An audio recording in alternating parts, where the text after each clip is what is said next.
Telespettatori di Tele4, buongiorno, benvenuti ad un altro appuntamento con Sveglia Trieste che vi terrà compagnia come sempre fino alle 11.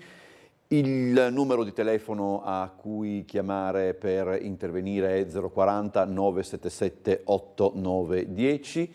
Lo vedete scritto, ma lo ripeto, 040 977 8910, Sveglia Trieste @tele4.it, l'indirizzo di posta elettronica, ripeto anche questo, Sveglia Trieste @tele4.it. Accanto a me ci saranno la Daniela Rossetti, esponente di Azione, dalle 8 alle 9, e poi Mirko Martini, consigliere comunale di maggioranza per Noi con l'Italia. Avremo anche i collegamenti esterni con il nostro Bernardo Gulotta. Adesso, prima di incominciare la lettura del Piccolo e del Corriere della Sera, che come sempre sarà alternata dalla riproposizione di alcuni servizi che abbiamo trasmesso nel telegiornale di ieri, diamo volentieri un'occhiata al meteo, partendo dalla situazione generale. Un veloce ma marcato fronte freddo proveniente dal nord Europa interesserà oggi il Friuli Venezia Giulia, in particolare nel corso della mattinata. Nel fine settimana affluirà aria secca che segue il fronte stesso. Allora, vediamo le previsioni per oggi. Voi sapete che oggi è stata emanata anche un'allerta gialla. Nella notte al mattino cielo coperto con precipitazioni in genere moderate, più abbondanti a est. Quota neve che si abbasserà rapidamente fino a circa 300 metri. Soffierà vento sostenuto e freddo da nord-est, bola forte sulla costa con raffiche oltre i 100 km/h a Trieste. Neve anche sul Carso nel corso della mattinata, possibile anche a Trieste città, ma con bassa probabilità di attecchimento al suolo. Nel corso del pomeriggio le precipitazioni cesseranno, ma il cielo rimarrà coperto con vento freddo. Le temperature minime si avranno in tarda serata, le massime di primo mattino. Per domani è previsto cielo sereno con bola moderata sulla costa, vento moderato e freddo da nord-est in quota. Le temperature minime sull'area montana potranno scendere al di sotto dei 10 gradi, dei meno 10 gradi. Possibilità di ghiaccio al suolo su tutta l'area montana e sul Carso, quindi attenzione. Domenica invece cielo sereno con temperature basse di notte al mattino, nel pomeriggio cielo velato. Allora vediamo adesso la prima pagina del Piccolo. Sotto il titolo "Dal Pakistan bombe sull'Iran, ancora raid degli Stati Uniti sugli Houthi", e poi un'intervista con Francesco Parisi, "Il ruolo strategico dell'Alto Adriatico è a rischio". Il titolo centrale del Piccolo riguarda la benzina, non tanto la questione del carburanti a prezzo agevolato, ma la questione delle app che non decollano. Metà dei gestori non si è ancora adeguata, resta in circolazione oltre il 90% delle tessere. Leggiamo allora, sono quasi 40.000 gli utenti che in Friuli Venezia Giulia hanno scaricato la nuova app per l'acquisto di benzina e gasolio con lo sconto regionale. I numeri crescono, ma sono poca cosa rispetto alle 600.000 tessere carburante in circolazione. Sul decollo dell'applicazione pesa anche la ritrosia degli stessi benzinai. Metà dei 432 gestori non si è ancora adeguata alla transizione digitale, tanto da costringere la Regione ad andare in pressing sulla categoria. Parleremo più avanti del nuovo algoritmo che rende più accurata l'analisi del sequenziamento del genoma in pazienti con tumori nel sangue. E poi vi faremo vedere anche la questione del maxi cantiere della scuola Sauro. Meloni e Gates, intelligenza artificiale da governare, e poi sì alla demolizione per aprire Porto Vecchio alle auto, superato l'ostacolo della soprintendenza.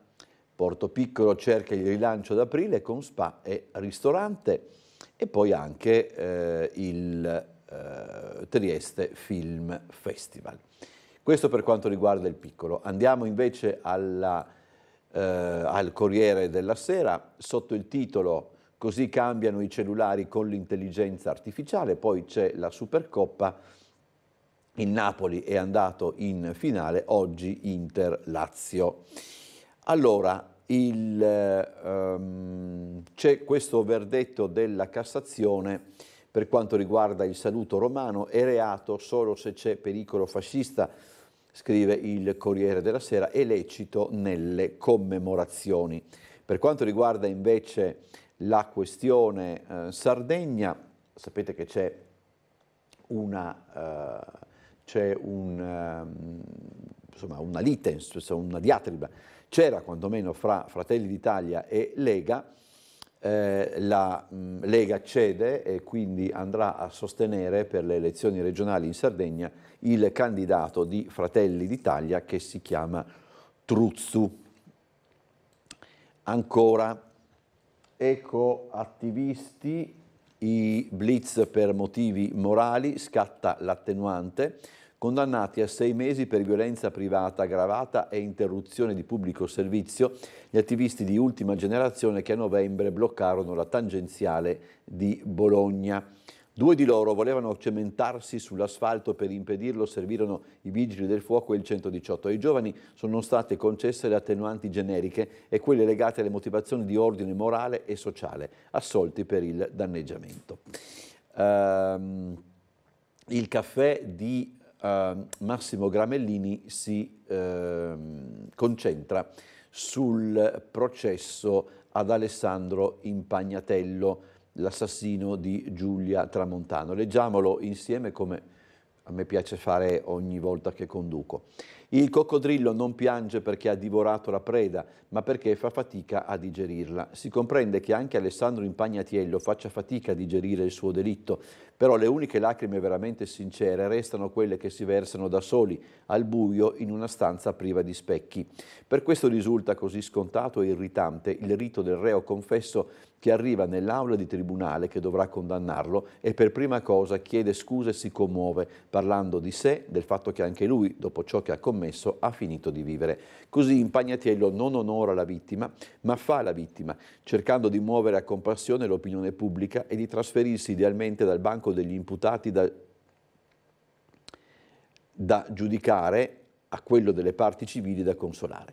Lì invece resta seduta Chiara Tramontano, sorella di Giulia, la vittima vera, che dinanzi a uno spettacolo tanto imbarazzante si alza di scatto e lascia l'aula nauseata, spiegando che puoi chiedere scusa se urti uno specchietto dell'auto per errore, non se uccidi la tua compagna e il figlio che portava in grembo.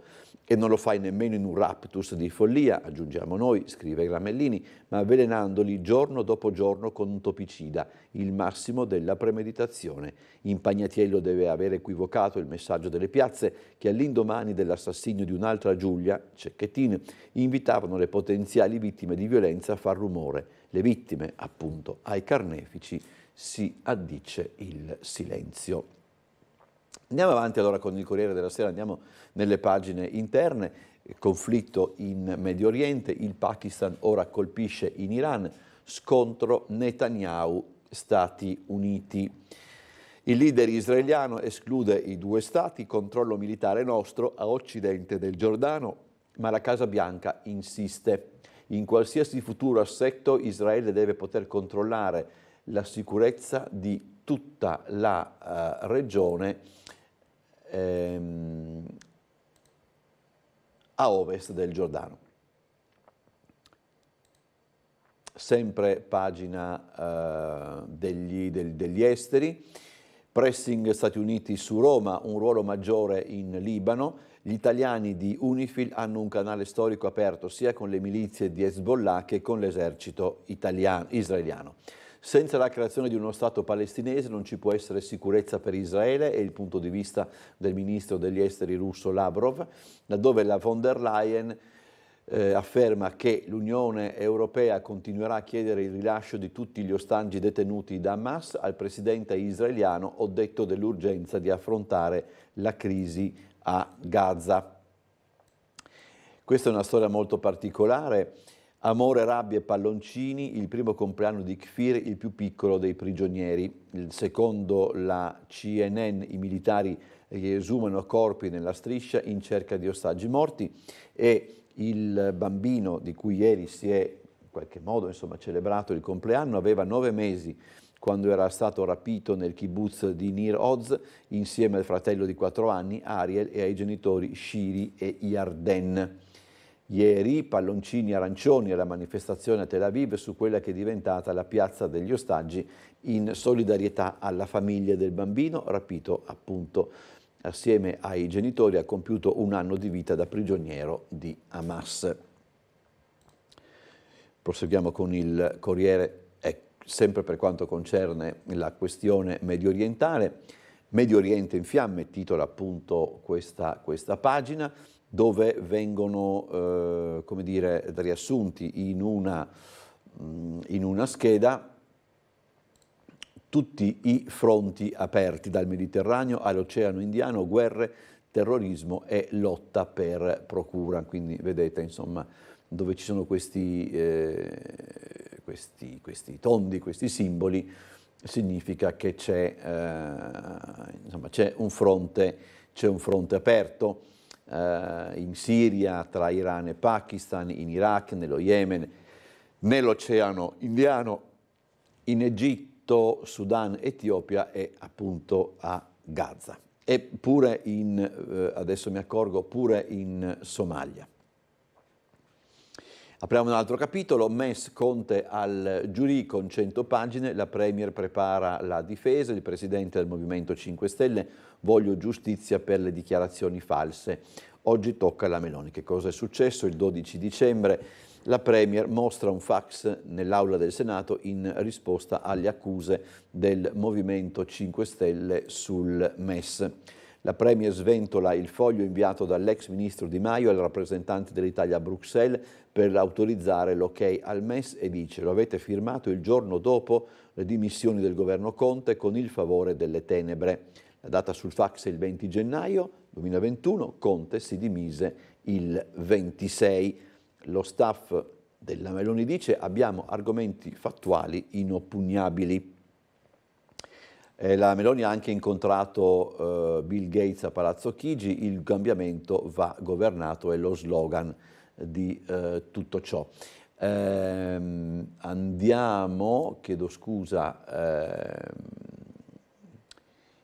un attimo al piccolo e cominciamo la lettura delle pagine interne, appunto per quanto concerne questa app per la benzina. Un benzinaio su 2 fa resistenza, solo 40.000 utenti su 600.000 attesi l'hanno scaricata. L'applicazione consente di dematerializzare la storica tessera. All'interno è registrata anche la lista di acquisti di verde e diesel. Attiva in pochi minuti, utilizzando lo SPID è possibile confrontare i prezzi degli impianti. Ieri c'è stata, ne abbiamo dato conto, anche una nota dell'assessore Scocimarro per quanto concerne la conferma della benzina agevolata. Comunque vediamo quello che dicono anche i benzinai. Il contrario, ci saranno solo più spese per noi e complicazioni per i clienti. Teme come effetto collaterale la fuga oltre confine. Piuttosto che adoperare il QR code, tanti se ne andranno a Lipizza. Invece chi è favorevole dice: è un'operazione ben studiata, in futuro saprà portare vantaggi. Le diffidenze ci sono state, gradualmente le si sta superando. I vantaggi sono notevoli, a partire dal fatto che con un cellulare non si corre il rischio di perdere o rovinare la carta. Allora, e poi c'è subito la pagina della politica. Allora, la Cassazione sul saluto romano, bisogna applicare la legge Scelba. La sentenza sui fatti avvenuti a Milano nel 2016, le punibilità sono in caso di pericolo di riorganizzazione del partito. Ci sono anche dei precedenti in occasione di manifestazioni sportive o per esempio per anniversari. Però c'è per esempio vediamo come se ne occupa il Corriere della Sera, perché in realtà, eccolo qua, la Cassazione sul saluto romano, nessun reato se è commemorativo, Punito il pericolo di ricostruire il partito fascista, Casa Pound, vittoria storica. Qui in realtà poi, secondo altri giornali come per esempio Repubblica e Stampa, la decisione della Cassazione sarebbe molto più, come dire, molto più dura.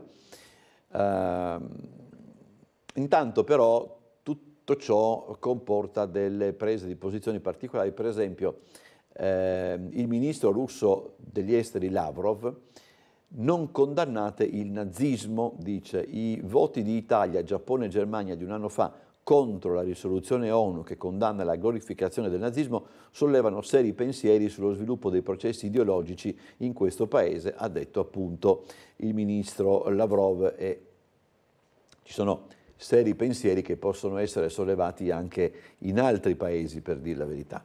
Comunque, c'è un'altra polemica riguarda l'8 settembre nel calendario dell'esercito.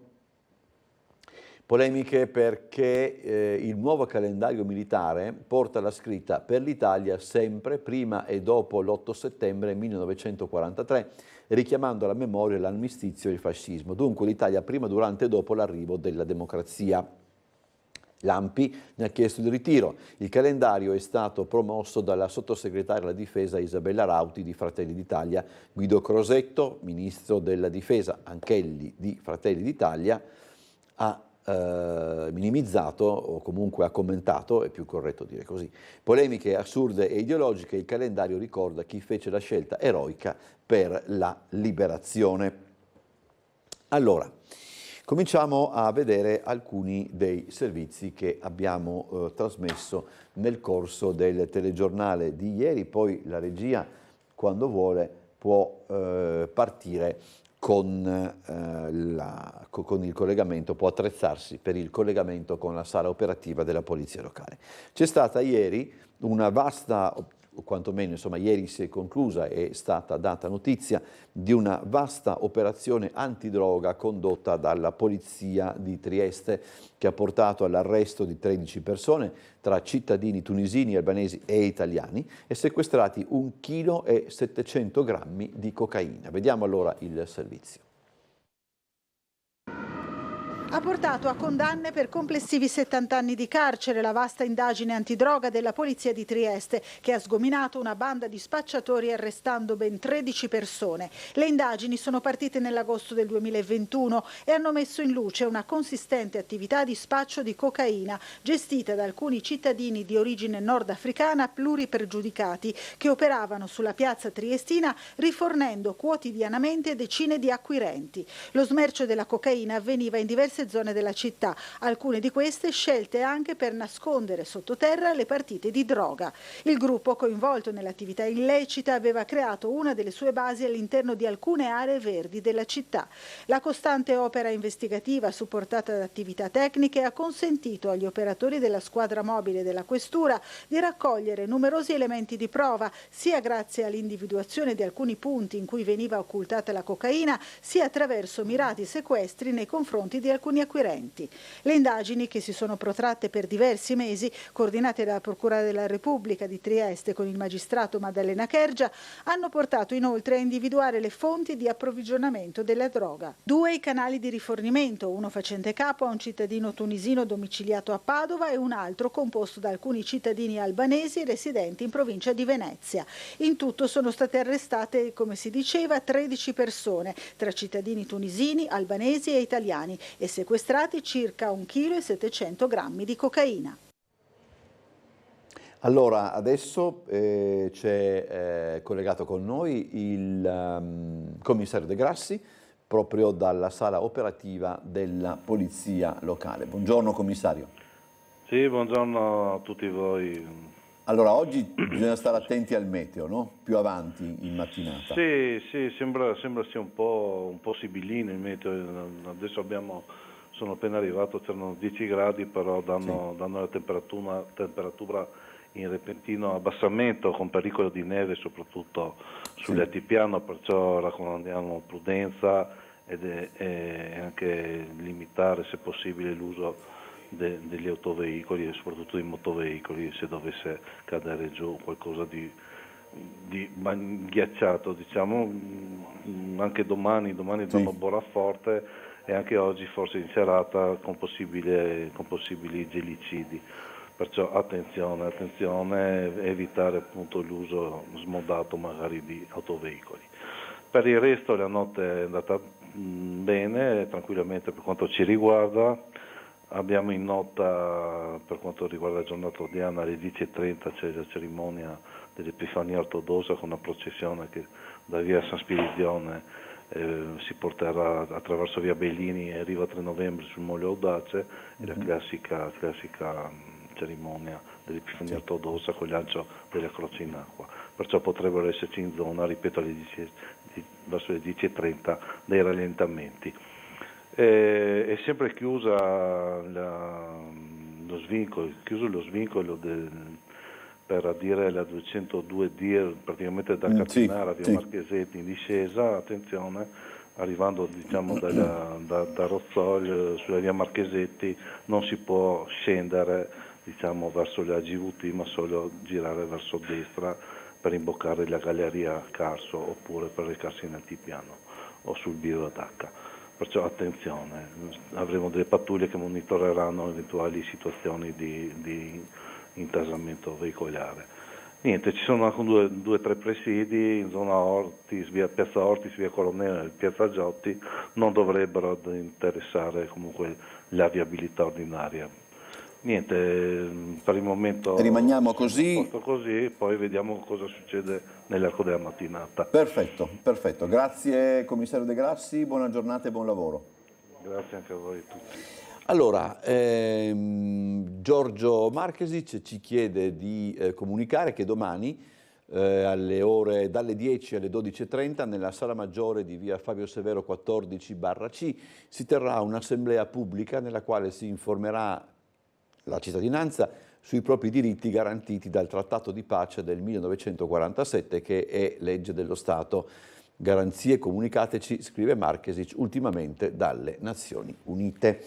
Allora, andiamo avanti, c'è una comunicazione di servizio, se così vogliamo, che riguarda la Varsila, perché le segreterie territoriali di FIM, FIOM e WILM hanno reso noto che a seguito del raggiunto accordo in sede ministeriale sulla proroga dell'accordo quadro sulla gestione della vertenza Varsila e del successivo accordo per la proroga del contratto di solidarietà per i prossimi 6 mesi, la manifestazione programmata per il prossimo 3 febbraio è stata annullata. I sindacati auspicano che con gli accordi siglati si sia presa la strada giusta verso una prospettiva di reindustrializzazione del sito di Bagnoli della Rosandra e in questo senso sarà importante il prossimo incontro previsto il 22 gennaio sull'accordo di programma a Roma presso il Ministero, dal quale si attendono, scrivono ancora i sindacati, ulteriori segnali positivi. Sulla questione il vescovo di Trieste, Monsignor Trevisi, ha scritto una lettera ai triestini. Vi leggiamo alcuni passaggi. È bello pensare tutta Trieste al fianco dei lavoratori della Varsila, scrive il vescovo. Non indietreggiamo di fronte ai ritardi, alle disillusioni, alle carenze, e non è giornata in questi giorni che hanno portato a questo stallo. La speranza cammina se le istituzioni, supportate dall'intera città, non si arrendono di fronte alla chiusura del sito di Bagnoli della Rosandra e al licenziamento di quasi 300 lavoratori. Non è il tempo della rassegnazione, ma quello delle proposte. È il tempo in cui anche dal mondo produttivo e imprenditoriale ci si aspettano proposte per non perdere un importante polo industriale, scrive il vescovo. Alla Chiesa non compete dare soluzioni su ambiti che richiedono competenze industriali e finanziarie e tuttavia ci appartiene non solo stare dalla parte di chi rischia di trovarsi disoccupato, ma anche mantenere alta la tensione del bene comune, che è anche pensare alla città, al suo futuro, alla sua capacità di mantenere un distretto industriale di eccellenza dentro a un progetto di sviluppo sostenibile ed integrale. C'è un'altra notizia che riguarda sempre il mondo del lavoro. Coop Alleanza 3.0 si è aggiudicata il ramo d'azienda relativo al supermercato Zazzerone di via Forlanini. L'acquisizione include anche le persone attualmente impiegate nel supermercato e consentirà la prosecuzione dell'attività di un punto di vendita storico della città, sebbene sotto un'insegna diversa. Nei prossimi mesi il negozio sarà oggetto di alcune operazioni di rinnovo e la prossima inaugurazione metterà a disposizione del pubblico un punto vendita della superficie di circa 800 metri quadrati e dotato di 60 posti auto tra il parcheggio a piano strada e quello al piano superiore. Allora andiamo ancora avanti, proseguiamo con la lettura dei giornali. Eravamo fermi al Piccolo, eccolo qua. Passo indietro della Lega su Solinas. Via libera a Truzzu, sostenuto da Fratelli d'Italia in Sardegna. Forza Italia Bardi resta il nostro candidato, quindi questa è la complessa pagina della politica. Si aspetta l'ok per consentire intanto a Zaia di correre ancora per il Veneto, insomma tutto è particolarmente, verrebbe da dire, fluido. E poi c'è questa impasse, nel senso sul duello in TV fra la Meloni e la Schlein che, si dice qua, agita i Dem che sono riuniti a Gubbio, una sorta di deputati, una sorta di conclave dei deputati del PD in un ex convento che è stato ristrutturato ed è diventato una struttura ricettiva a 4 stelle. Allora, vediamo se come il Corriere affronta la questione delle regionali. Eccola qua. Allora, Sardegna, la Lega cede su Truzzu, ma avverte Forza Italia sulla Basilicata.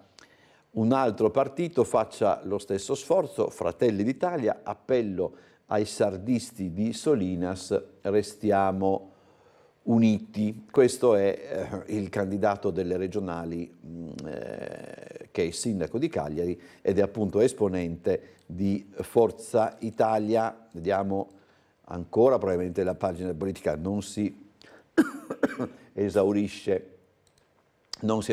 qui. Perché per quanto riguarda il centro-sinistra c'è anche la faida in casa Soru. Padre e figlia corrono da avversari, non so se lo perdono, dice la figlia. Poi c'è un'azione di Forza Italia contro Renzo Piano.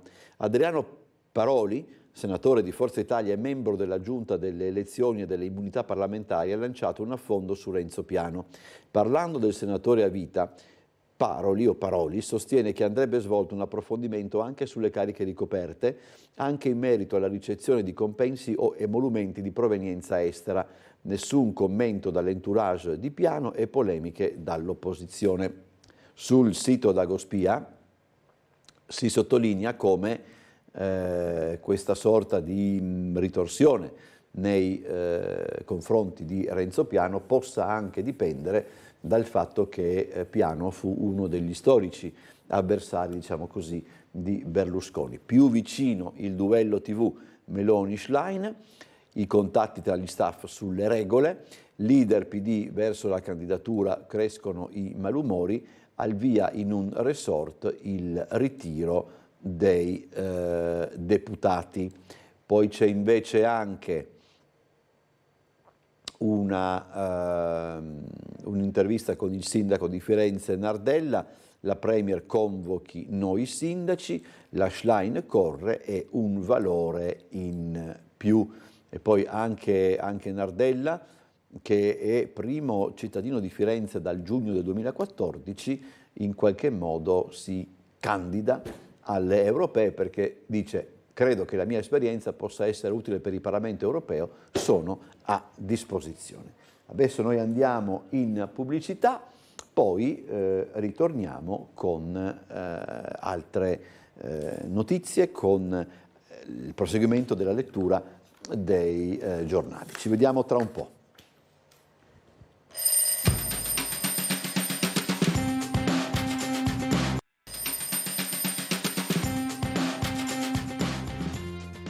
Allora, rientriamo in studio e andiamo idealmente a Roiano, perché il sindaco di Piazza, assieme ad Esatto, ha fissato il prezzo notturno del parcheggio di Roiano, parcheggio ancora da aprire, costerà 50 centesimi all'ora. Allo stesso tempo il sindaco ha anche riferito che il periodo dei collaudi è terminato e che a breve partiranno i lavori per gli arredi esterni e per il verde pubblico.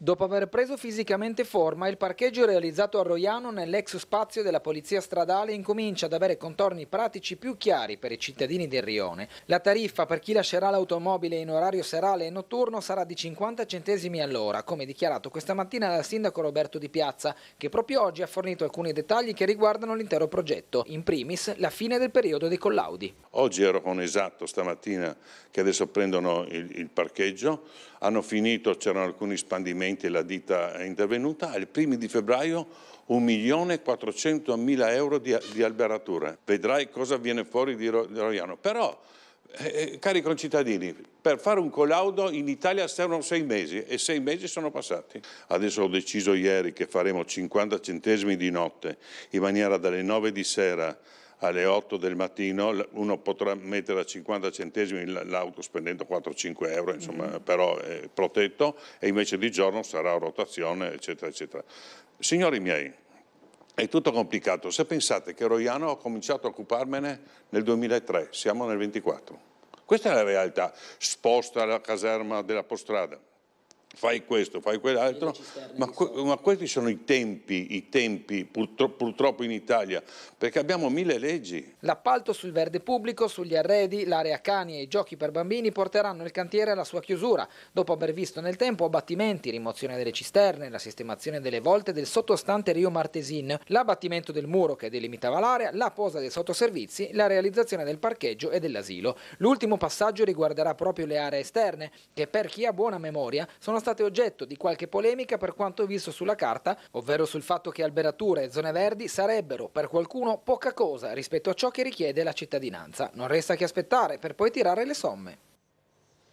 Allora c'è una mail, vi ricordo, già che ci siamo, 040 977 8910 e svegliatrieste@tele4.it sono i due modi per entrare in contatto con noi. Vi dicevo che c'è una mail che ci invita a chiedere anche ai nostri ospiti di intervenire sulla questione del saluto romano.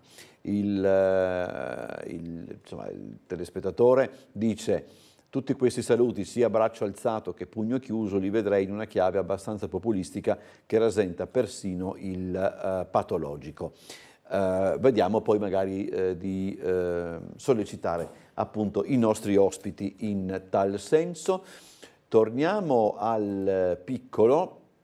Anche il Piccolo si occupa delle questioni che hanno a che fare con gli scenari di guerra in Medio Oriente, e c'è però anche un'intervista a Francesco Parisi, presidente del gruppo triestino di spedizionieri, che lancia l'allarme: il ruolo strategico dell'Alto Adriatico è a rischio. Sugli scaffali i prodotti non spariranno, ma la crisi di Suez è un pericolo per l'Italia. I commerci con l'Asia rischiano di perdere consistenti volumi di traffico a vantaggio degli scali di Anversa e Rotterdam. Paesi come la Turchia riportano a casa produzioni dalla Cina per non sostenere prezzi dei noli elevati. Circumnavigare l'Africa rende i costi insostenibili, non riusciremo mai a compensare l'impatto del blocco di Suez. Ancora, il protezionismo è eccessivo, impedire la navigazione a livello internazionale oltre le 12 miglia ostacola la crescita. E qui c'è anche un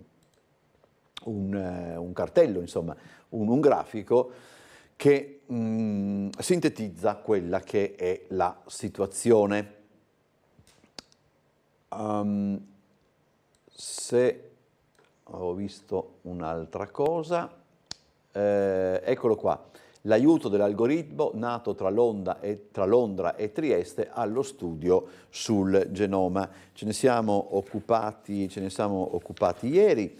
Allora, c'è l'Università di Trieste con 2 realtà scientifiche britanniche che hanno creato questo algoritmo che potrebbe svolgere un ruolo fondamentale nella cura dei tumori del sangue, in modo da attivare subito procedure alternative a quelle standard. Ma vediamo il servizio. Un nuovo algoritmo per rendere più accurata l'analisi del sequenziamento completo del genoma effettuato con tecniche di whole genome sequencing in pazienti con tumori del sangue è stato sviluppato da ricercatori di Genomics England, Università di Trieste e Great Ormond Street Hospital for Children del Servizio Sanitario Britannico. L'algoritmo mira ad interpretare più precisamente i dati del sequenziamento nei casi in cui i campioni di cellule idealmente sane risultino contaminati da quelle malate. Le procedure possono incontrare problemi in questo processo. L'algoritmo aiuta a stabilire la percentuale di cellule tumorali presenti nel campione normale, in modo che in presenza di un elevato livello di contaminazione si possa attivare un flusso di analisi alternativo a quello standard. I progetti che su larga scala utilizzano le tecnologie di sequenziamento per studiare le malattie oncologiche hanno un potenziale rivoluzionario, afferma Giulio Caravagna, professore di informatica dell'Università di Trieste e responsabile del laboratorio Cancer Data Science sostenuto dalla Fondazione AIRC. Tuttavia, prosegue, l'uso di tecnologie innovative come whole genome sequencing richiede strumenti di analisi altrettanto innovativi. L'implementazione dell'algoritmo, spiega Alona Sosinski, direttore scientifico del settore oncologico dell'azienda pubblica britannica, ci ha permesso di migliorare l'accuratezza dei test genomici per i pazienti con tumori del sangue. Questo progetto è un esempio di successo in cui dati generati da un progetto di sequenziamento su larga scala vengono interpretati usando tecniche di analisi avanzate per ottenere strumenti maggiormente precisi. Proseguiamo sempre con il piccolo.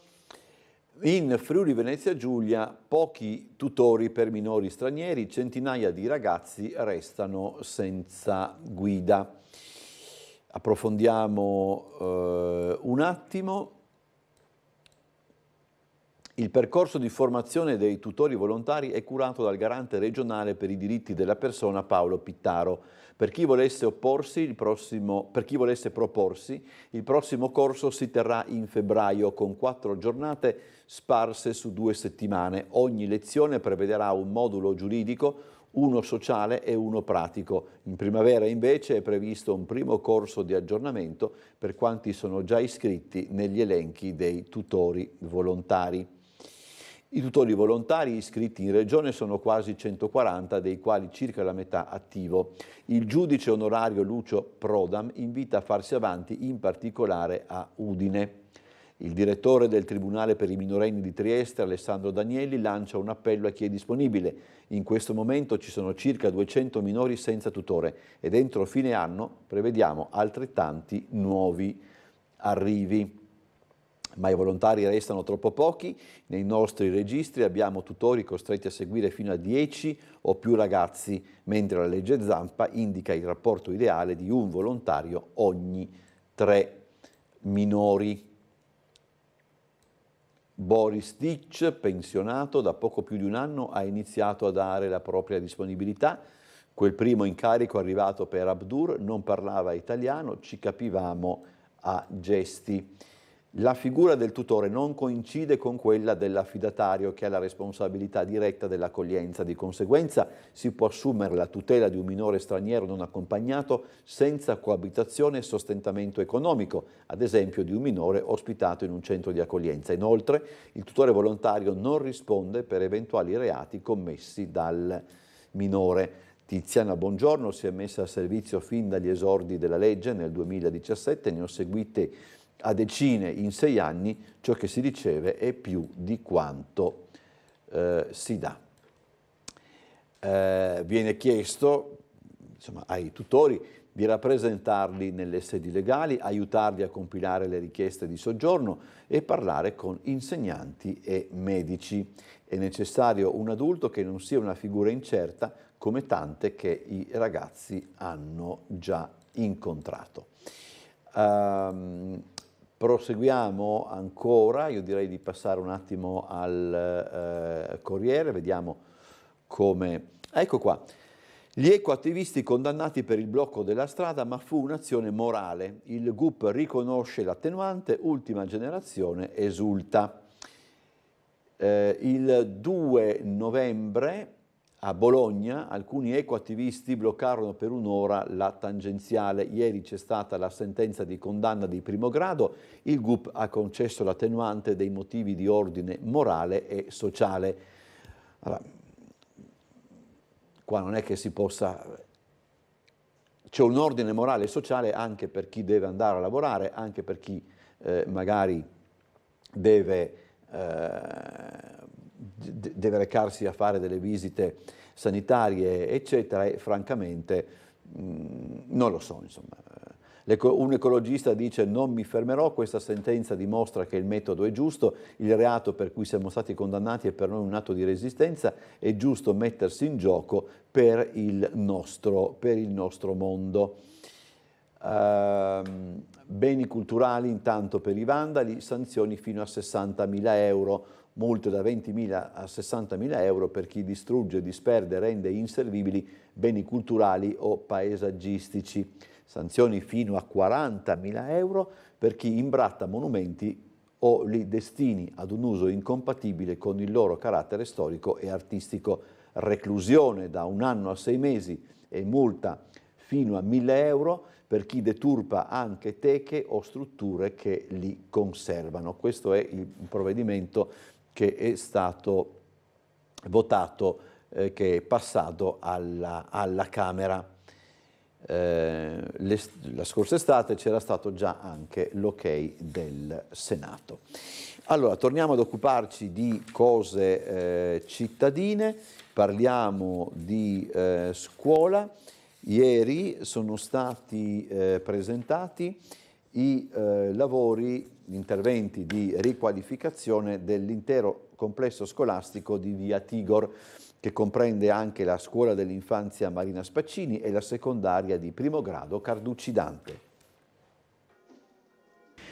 Miglioramento del sistema antisismico e prevenzione incendi, rifacimento di facciate, copertura e sostituzione dei serramenti e infine contestuale scavo archeologico nell'antica basilica paleocristiana. Sono le 3 direttrici sulle quali si muovono i lavori di riqualificazione del complesso scolastico di via Tigor, che comprende la primaria Sauro, la materna Spaccini e la media Carducci Dante.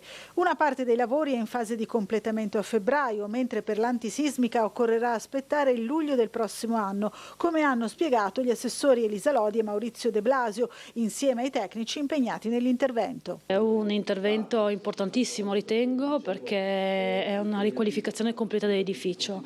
In buona sostanza abbiamo 2 appalti in corso, quello che riguarda la sostituzione dei serramenti con un importo da 1,4 milioni, finanziato con fondi EDR, che sta terminando. Febbraio 24 avremo terminato questo grosso intervento, ma quello ancora più importante è quello che abbiamo avviato da 8 milioni di euro, finanziato con fondi PNRR, quindi avviato nelle tempistiche previste dalla normativa, che vedrà la sua fine nel luglio 25, con le previsioni ovviamente previste dal PNRR, in cui le opere devono essere ovviamente terminate entro il 26. Contiamo di riportare al più presto l'istituto all'interno della sua sede, quindi i ragazzi e i docenti all'interno della loro sede. Come noto, la succursale del Carducci Dante è stata riportata nella sede originaria di via Giustiniano, mentre le scuole Sauro Spaccini sono state temporaneamente dislocate nell'ex edificio Timeus di via dell'Istria, con il trasferimento da San Vito a San Giacomo garantito dallo scuolabus. Allora, noi stiamo monitorando il trasporto, che per il momento non ha dimostrato grandissime criticità, e come ho sempre detto un impegno sia dal punto di vista logistico, organizzativo e anche economico. Quindi stiamo monitorando i numeri. Sono anche in corso d'esecuzione i lavori della ditta Archeotest di Trieste su prescrizione della soprintendenza per un sondaggio di scavo archeologico sotto il solaio della palestra, finalizzato a individuare ulteriori componenti superstiti della basilica paleocristiana, in parte conservata e musealizzata al di sotto di via Madonna del Mare. Allora, andiamo negli Stati Uniti. Georgia, accuse alla procuratrice, rischia di slittare il processo a Trump. L'ex presidente attacca la Corte Suprema, se verrò escluso dal voto sarà il caos. In Georgia che cosa è successo? La procuratore Fani Willis è accusata di avere una relazione segreta con Nathan Wade, da lei nominato investigatore capo nel processo contro appunto Trump. La Willis non smentisce, per lei Wade è un eccellente professionista e un grande amico. La relazione non ha nulla di illegittimo, Wade sta divorziando dal marito. Intanto sul delfino di Le Pen, che si chiama Jordan Bardella, credo, che ha origini italiane fra l'altro, e sull'account di Twitter pieno di insulti razzisti, bufera sul delfino della Le Pen, le liberazioni di France 2 su Bardella, ma lui nega. E poi c'è questo dato, questa notizia tragica che riguarda la Gran Bretagna, morire di fame a 2 anni accanto al cadavere del papà. Shock nel Regno Unito per la storia di Bronson Battersby, lasciati soli. Nessuno li ha cercati, 1 milione di bambini non ha un letto. Andiamo ancora avanti con il Corriere della Sera, eccolo qua. Inglesi in ansia per la principessa, William diviso tra ospedale e figli, lungo ricovero, le ipotesi sulla malattia. Anche Re Carlo è a riposo e c'è dunque più spazio per Camilla, che ieri era in Scozia. Questa è la clinica, la London Clinic, dove è ricoverata la principessa del Galles.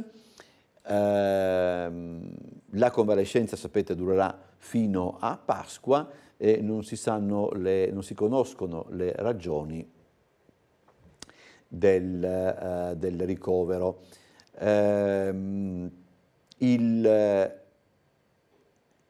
La questione è che sul sito Dagospia è spiegata in maniera, se vogliamo, un pochettino brusca, ma comunque adesso ci si chiede chi ha l'interim, se ha senso come domanda, no? Nel senso, con il re che si sottoporrà ad un intervento alla prostata, credo nei prossimi giorni. Le funzioni spetterebbero al principe William e alla regina, ma c'è anche da dire che con tutta la probabilità anche la principessa Anna, che già è iperattiva e staccanovista nel rappresentare la famiglia reale, potrebbe essere appunto potrebbe essere impegnata in tal senso. C'è da dire che la pagina web del Sistema Sanitario Nazionale britannico sull'ingrossamento della prostata, ciò di cui soffre il re, ha registrato un'impennata di contatti, un aumento del traffico del 1061%. Se il re, come sembra, ha menzionato il suo problema per aiutare i sudditi a rivolgersi a un medico e a non soffrire in silenzio, i primi dati indicano che la strategia ha fatto centro. Una consolazione in quello che per il casato e la famiglia è un momento molto difficile. Torniamo al piccolo, proseguiamo, andiamo alla ricerca delle pagine triestine e riguarda appunto Portovecchio. A giorni sarà riaperta la strada. Di Piazza Incassa di via della Soprintendenza, il piccolo edificio fatiscente che impediva il collegamento verso il magazzino 26 può essere abbattuto, ma insomma di questo noi ci siamo occupati proprio con il sindaco qualche tempo fa, e se ho capito bene sta roba qua, appunto, ma sì, abbiamo fatto vedere comunque sta cosa, sto rudere, perché insomma chiamiamo le cose con il proprio nome, questo rudere impediva tutto quanto. Vabbè. Ancora avanti ci sono delle pagine dedicate al Trieste Film Festival, e vediamo ancora la questione sollevata, cioè il sequestro di droga di cui ci siamo occupati, e poi anche appunto l'allerta meteo. C'è anche la tappa della donna che sta facendo il giro del mondo in bicicletta e che ieri è passata per Trieste. Siamo arrivati verso la fine anche di questa parte di Sveglia Trieste. Intanto io vi ricordo un appuntamento importante che andrà in onda su Tele4 domani, perché alle 18:30 trasmetteremo in diretta la partita di calcio fra Pro Vercelli e Triestina, che fa parte della 22esima giornata del campionato di Serie C. L'allenatore Tesser vuole riscattare la sconfitta contro l'Albino Lef, dovendo fare ancora i conti con la squalifica di Redan e la condizione di forma non del tutto recuperata di Facundo Lescano. Calcio d'inizio alle ore 18:30, ricordatevi l'appuntamento in diretta su Tele4. Parliamo un po' di cinema, insomma, mentre si sta appunto aprendo il Trieste Film Festival, parliamo di un film che è approdato su Netflix da qualche giorno, si intitola Lift, è girato in parte anche al Castello di Miramare, è un film che non piace a nessuno, ma vediamo un po' di che cosa si tratta. Il film Lift su Netflix da qualche giorno sta mandando in bestia più di un triestino, non perché sia brutto e del tutto inutile, ma perché le scene girate al Castello di Miramare risultano ambientate in Toscana. Giova ricordare fra l'altro che 1. Pochi anni fa Come ti ammazzo il bodyguard 2 proponeva la medesima soluzione con Trieste trasformata in Firenze. 2. Che nella nostra città è stato girato il Diabolic ambientato nell'immaginaria cittadina di Clairville. 3. Che negli anni 90 per il bruttissimo, ancorché premio Oscar Paziente inglese, il Molo Audace divenne il porto del Cairo e il Porto Vecchio servì per girare il bombardamento di Tobruk, e che 5. Proprio 50 anni fa, e qualcuno dovrebbe ricordare tale anniversario, la pescheria centrale e la stanteria dell'ospedale servirono da set per la New York di inizio secolo del Padrino parte seconda. Per non dire di Napoli-New York, il prossimo film di Gabriele Salvatores, girato a Trieste e in uscita prossimamente. Con tutta probabilità la levata di scudi contro Lift dipende proprio dalla bruttezza del film, un action heist movie con il comico afroamericano Kevin Hart, Vincent D'Onofrio, palla di lardo per Kubrick, e Jean Reno nella parte del cattivo che risiede a Miramare, dove si svolge, verrebbe da dire parzialmente a questo punto, una delle scene sulla carta più avvincenti del film, rovinata da effetti speciali acquistati in saldo, con un aereo che si schianta su una tenuta al centro della quale ci sarebbe appunto Miramare. Archiviato Lift con la velocità che merita, si avvicina l'uscita sempre su Netflix di The Old Guard 2, girato nell'estate del 2022 con Charlize Theron e Uma Thurman, che promette decisamente meglio. Laddove non vi sono ancora date per Heads of State, l'action girato la scorsa estate è quello sì ambientato a Trieste. Allora, prima della pubblicità vi ricordo che i nostri ospiti saranno Daniela Rossetti di Azione, adesso dalle 8 alle 9, e poi dalle 9 alle 10 il consigliere comunale di Noi con l'Italia, Mirko Martini, e ci collegheremo con il nostro Bernardo Gulotta. Fra l'altro mi pare di capire che sta facendo decisamente più freddo rispetto alle prime ore della giornata. 040 977 8910, svegliatrieste@tele4.it, il numero di telefono e l'indirizzo di posta elettronica a cui mandare le mail per entrare in contatto con noi e con gli ospiti. Dopo la pubblicità sarà con noi dunque Daniela Rossetti di Azione.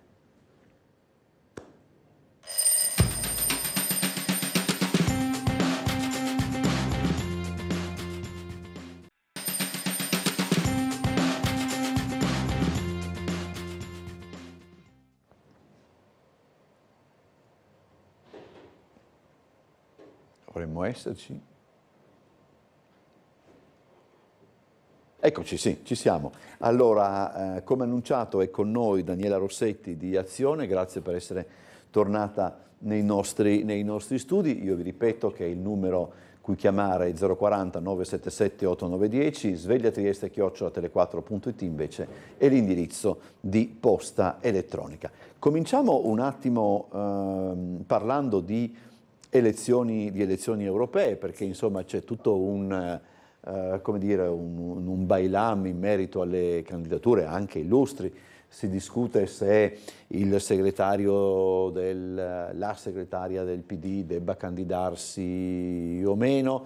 Il leader di Azione è stato tirato in ballo perché a suo tempo si candidò, credo, a sindaco di Roma quando era ministro. Insomma, quando era parlamentare europeo. Ecco, è il caso contrario, quando era parlamentare europeo. La appassiona tutta questa cosa. Secondo lei insomma, ha senso tirarla fuori? Non so.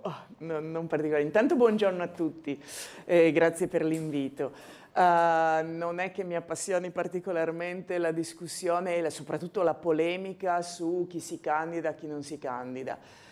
La cosa su cui bisognerebbe concentrarsi è l'importanza che hanno queste elezioni.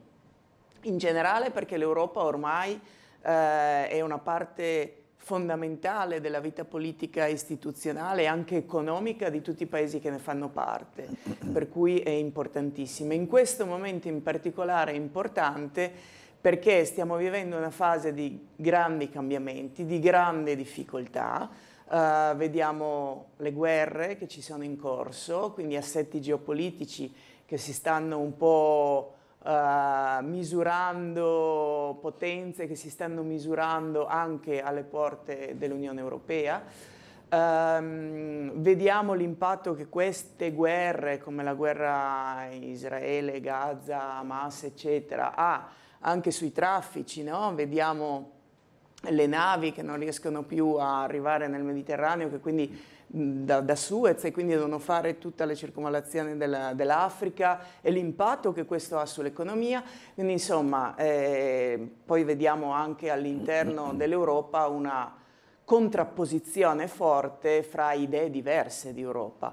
Quindi la parte di sovranisti, quindi diciamo quelli che un po' si identificano nella linea Orban, quindi Salvini, Meloni, la Marine Le Pen in Francia, che hanno un'idea molto particolare di Europa che io non condivido per niente, che Azione non condivide, e invece poi i partiti o i paesi che sono poi anche tra i fondatori dell'Unione Europea, come l'Italia, e come Azione, che pensa, Azione nasce da un movimento politico che si chiama Siamo Europei, quindi proprio diciamo, l'Europa è un'idea fondante di Azione e noi crediamo in un'Europa federale che possa veramente unire le forze dei paesi che ne fanno parte per essere un riferimento forte anche negli equilibri mondiali, perché se noi andiamo come paesi singoli siamo talmente piccoli ormai nelle logiche che governano oggi il mondo che diventiamo assolutamente trascurabili, insignificanti. Quindi più che le candidature dei leader di partito eccetera e queste polemiche che poi si risolveranno ognuno prenderà le decisioni che prenderà. L'importante è mandare in Europa chi rappresenta l'idea d'Europa che è più vicina alla nostra, quindi ognuno si faccia un'analisi di coscienza e cerchi di capire, e faremo anche degli incontri di approfondimento per capire che cos'è l'Europa e qual è l'effetto che l'Europa ha sulle nostre vite di ogni giorno, e scegliere le persone che con competenza possono rappresentare al meglio l'Italia. Quindi non nanni e ballerine, no? Come dicevamo. C'è un dato, no? Allora, quasi sempre, poi planiamo su Trieste, però c'è da sottolineare questo: quasi sempre le elezioni europee nel nostro paese sono state concepite come dei test per chi governava.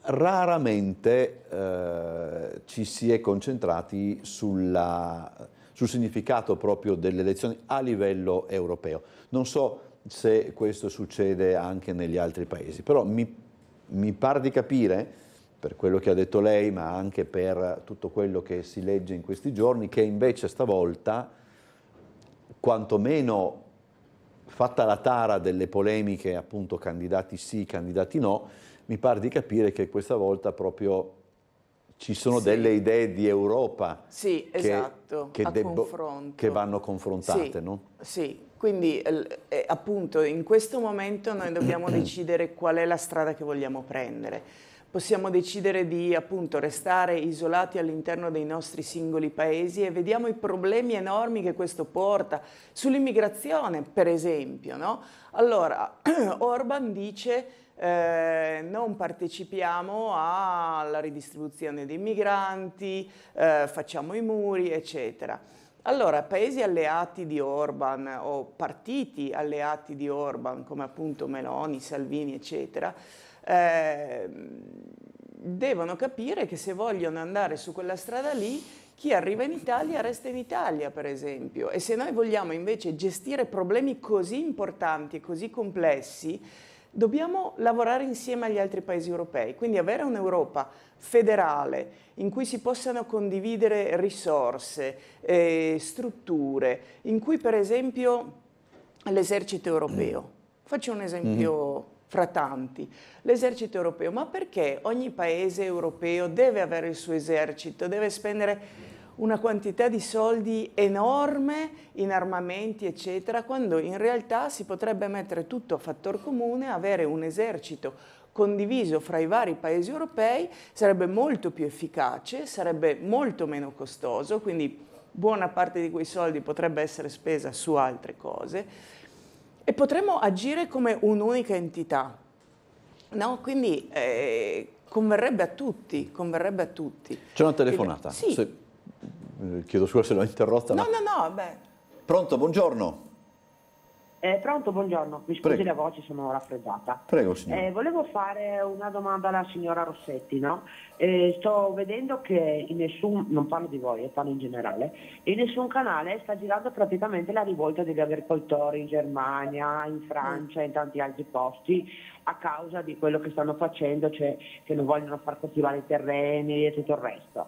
Ho seguito un servizio, non faccio il nome, credibile al massimo, dove praticamente viene fuori che tutto questo sarà collegato a un fatto di farsi mangiare questa farina benedetta di grigi e io sinceramente sono preoccupata perché solo a vedere diciamo in TV mi veniva da vomitare, la carne sintetica, addirittura il pesce, tutto quanto. Volevo chiedere come si pone la signora Rossetti di fronte a queste cose, cioè nel senso non è giusto secondo me che nessuno ne parli perché poi la gente, magari i più anziani, non sono informati di questo.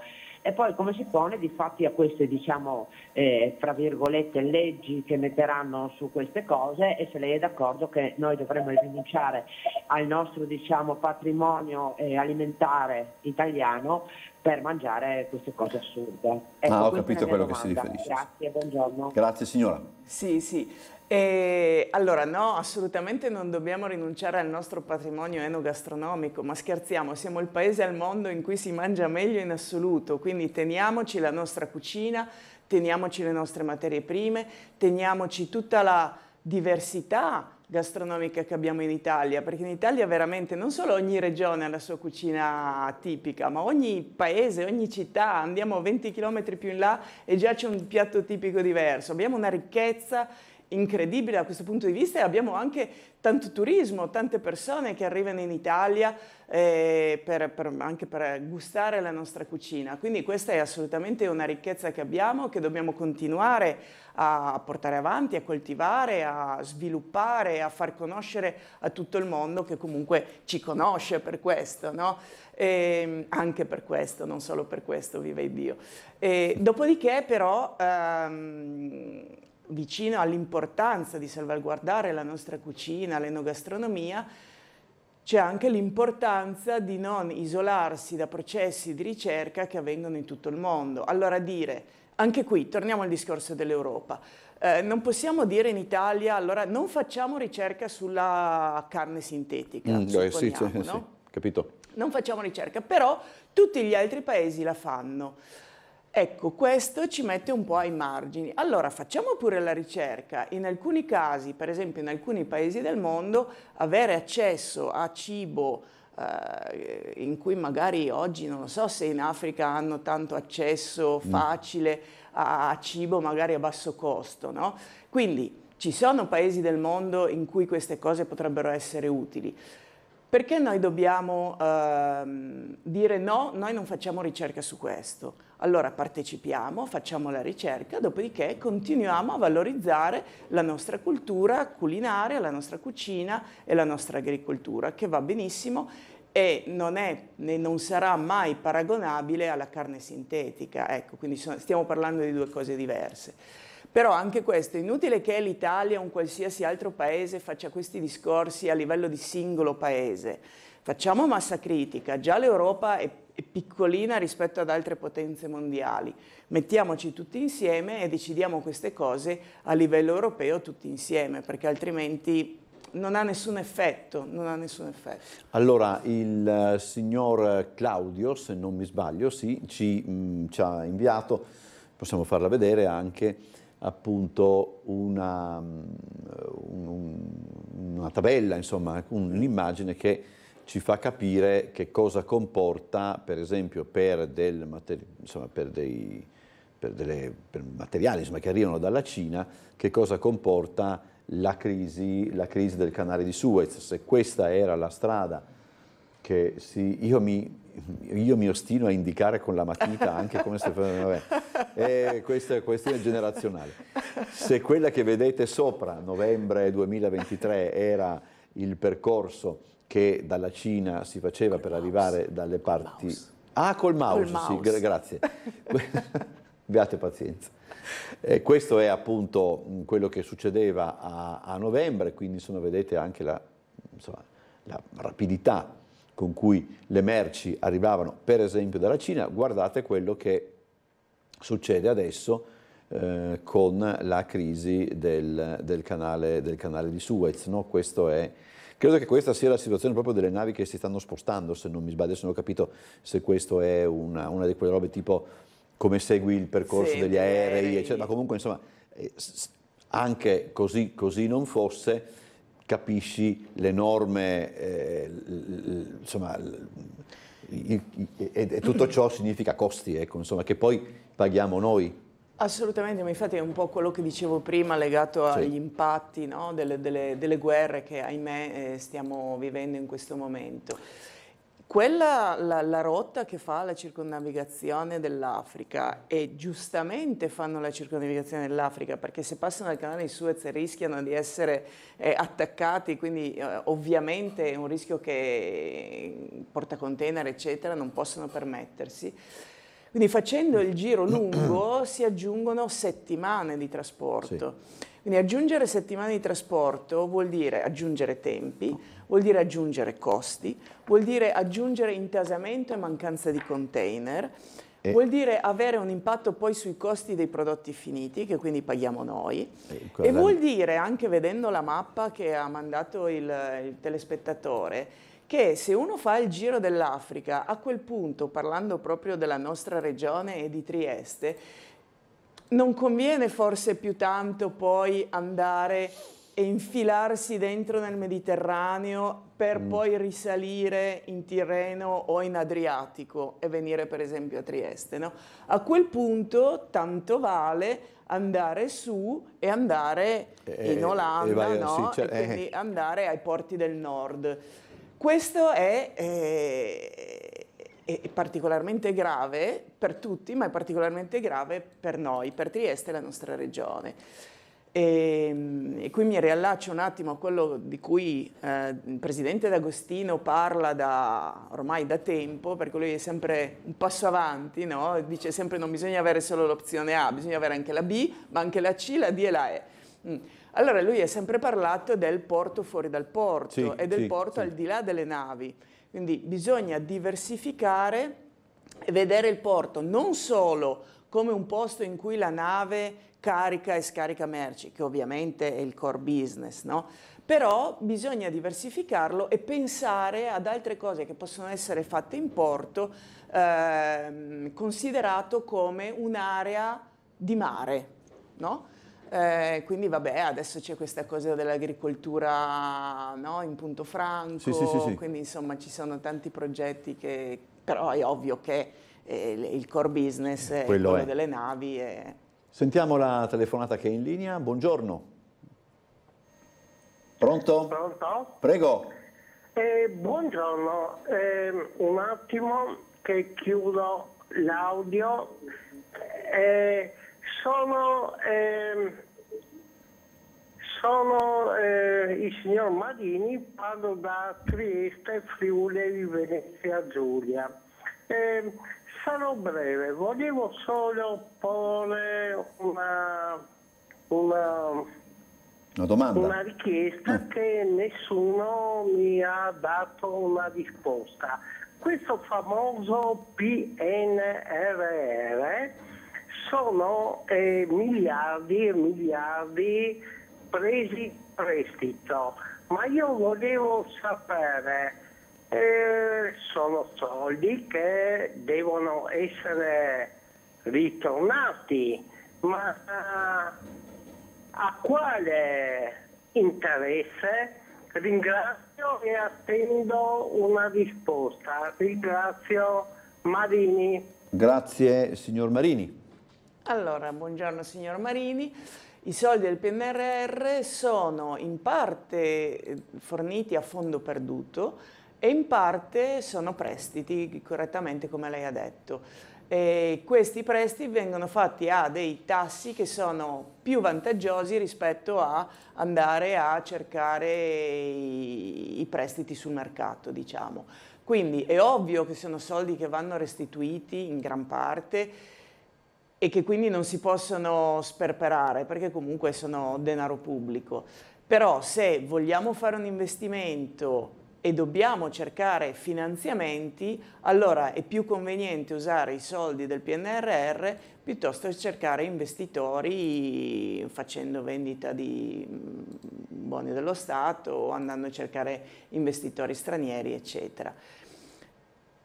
Questo è il motivo per cui gli investimenti che noi dobbiamo fare con quei soldi lì, ma come poi vale per tutti gli investimenti che si vanno a fare, devono essere investimenti che creano un ritorno economico o sociale, perché se no andiamo a buttare via i soldi, no? Quindi è importante che quando viene identificato un argomento su cui si vuole lavorare, su cui si vuole investire, venga fatta una seria analisi costi-benefici per capire se ne vale la pena o no. E insisto, i benefici possono essere sia economici per il territorio, sia in termini sociali, perché ovviamente uno Stato non è un'impresa, non è un'azienda, per cui non deve solo avere un ritorno economico, non deve solo guadagnarci, ma deve, almeno secondo me, badare anche al bene dei propri cittadini. Quindi se noi, per esempio, investiamo in sanità, cosa di cui avremmo infinito bisogno, è una cosa che non riporta un ritorno economico, ma ha un ritorno importante e significativo per la vita dei cittadini e il benessere dei cittadini. Quindi, come dicevo, la sanità è un punto che stiamo vedendo quante difficoltà ha e quanto avrebbe bisogno di investimenti seri. Magari poi approfondiamo, Ok. non lo so. Allora, c'è una telefonata Sì. intanto. Pronto? Buongiorno. Buongiorno, sono Fulvio, buongiorno a lei, Buongiorno. dottor Bosacci e alla sua ospite. Avrei molto da dire sotto l'aspetto etico, investire nella sanità, investire nella scuola indubbiamente serve alla cittadinanza ed è una cosa giusta, ma vada in banca a dire io non ti restituisco i soldi perché sono andato dal dentista e ho speso 10.000 euro. Un'altra cosa anche, ha detto che bisogna adesso in porto anche pensare alla trasformazione delle merci e anche a produrre qualcosa. Indubbiamente, allora tiriamo fuori il trattato di pace. Tiriamo fuori il trattato di pace perché il porto franco internazionale esiste perché esiste il trattato di pace e il porto franco internazionale è ente di Stato del territorio libero di Trieste.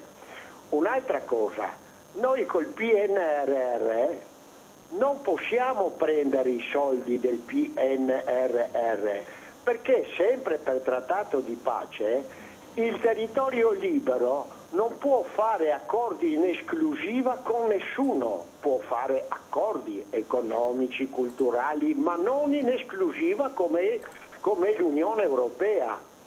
Quindi la gente deve sapere che i 2/3 del PNRR, se vengono investiti a Trieste, perché 1/3 è a perdere, ma i 2/3 bisogna restituirli. E chi si accolla a tutto il debito? I cittadini del territorio libero o il governo italiano? Chi si accolla il debito? Chi lo pagherà? I nostri figli o il popolo italiano che è già purtroppo il più bel paese del mondo rovinato dalla politica? Ma guardate dove è arrivata l'Italia, 63% delle famiglie che non arrivano a fine mese. Ok, grazie, adesso la risposta, poi qualcuno mi spiegherà anche se perché dobbiamo occuparci, se siamo territorio libero, perché dobbiamo occuparci dei dati che riguardano l'Italia a questo punto, ma questo, come diceva il barman di Irma la Dolce, è un altro discorso. Prego. No, vabbè, allora, sta di fatto che facciamo parte dell'Italia, sta di fatto che l'Italia fa parte dell'Unione Europea e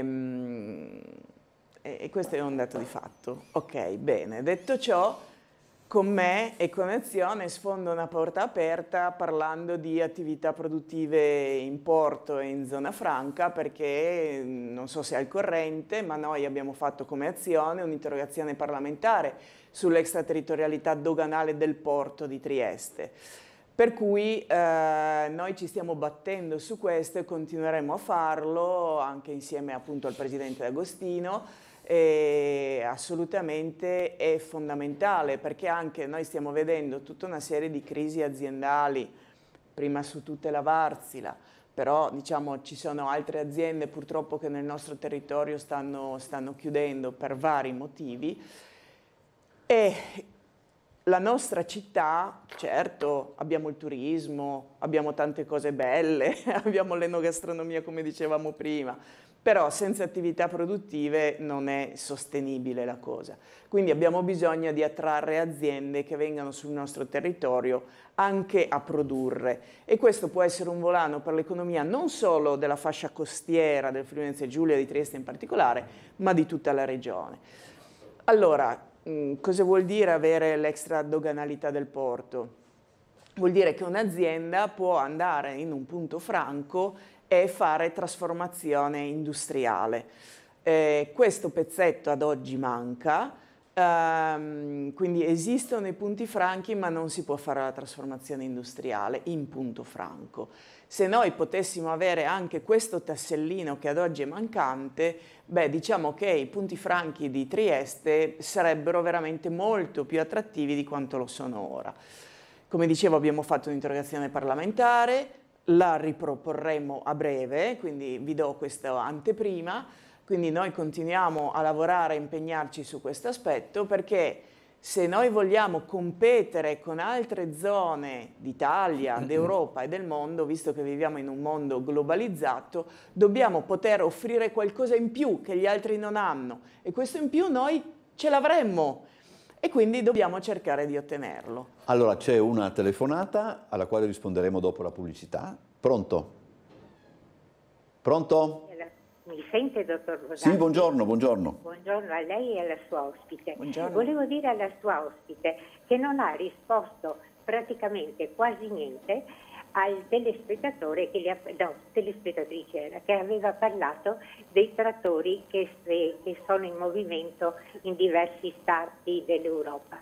Adesso finalmente si muovono anche quelli italiani e sono diretti verso Bruxelles.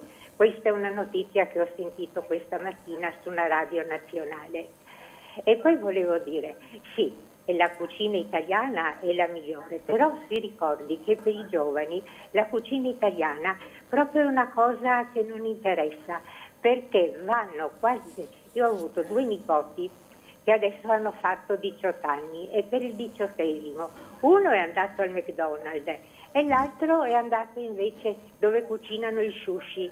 Sono interessati non da un posto con la cucina tradizionale, la pizza rimane, ma tutto il resto, i ristoranti veramente si stanno impoverendo. Fino a che siamo noi ancora ad una certa età andiamo a mangiarci i pasti della nostra zona e di tutta Italia, ma i giovani guardano solo alla cucina etnica, quindi anche la nostra cucina sparirà se non viene fatto qualcosa. Arrivederci e buona giornata e soprattutto che non abbiate tanta bora a Trieste. Okay. Arrivederci, buongiorno. Buona giornata. Allora, intanto poi rispondiamo dopo la pubblicità, ma intanto facciamo giusto un attimo vedere dove è finito il nostro povero Bernardo Gullotta, che credo sia in zona Prosecco, probabilmente come si dice in dialetto a batter brocche. Esatto. Praticamente sì, Umberto, buongiorno a te, buongiorno ai telespettatori e buongiorno a Daniela Rossetti. Siamo a Prosecco anche per raccontarvi un'altra situazione, quella della chiusura della filiale della banca che mantiene aperto lo sportello Bancomat per i prelievi, ma che chiudendo i battenti per l'utenza e quindi anche la possibilità di avere a che fare da parte degli fruitori del servizio bancario di operatori e quindi personale. Ecco, questa non vi sarà più perché la scelta dell'istituto bancario è quella di chiudere proprio la filiale, con tanto di proteste da parte di non soltanto residenti ma anche di Prosecco intendo dire, ma anche delle zone limitrofe, perché per arrivare a uno sportello bancario più vicino e avere a che fare con personale proprio dell'istituto bisogna arrivare fino a Opicina. Una petizione qui ha raccolto circa 500 firme per chiedere alla banca un ripensamento riguardo alla chiusura della filiale, ma sta di fatto che al momento non vi sono risvolti positivi in tal senso. Okay. Come dicevi tu, sì, oggi c'è anche piuttosto freddo, l'allerta meteo diramata ieri si sta piano piano confermando, non sta nevicando, sta piovendo, siamo attorno ai 2 gradi qui a Prosecco, ci aspettiamo nel corso delle prossime ore, se l'allerta verrà rispettata, che potranno cadere alcuni fiocchi di neve. Per il momento è tutto, ci sposteremo attorno al Carso in questa mattinata, a voi la linea. Ok, allora adesso andiamo in pubblicità e alla telespettatrice.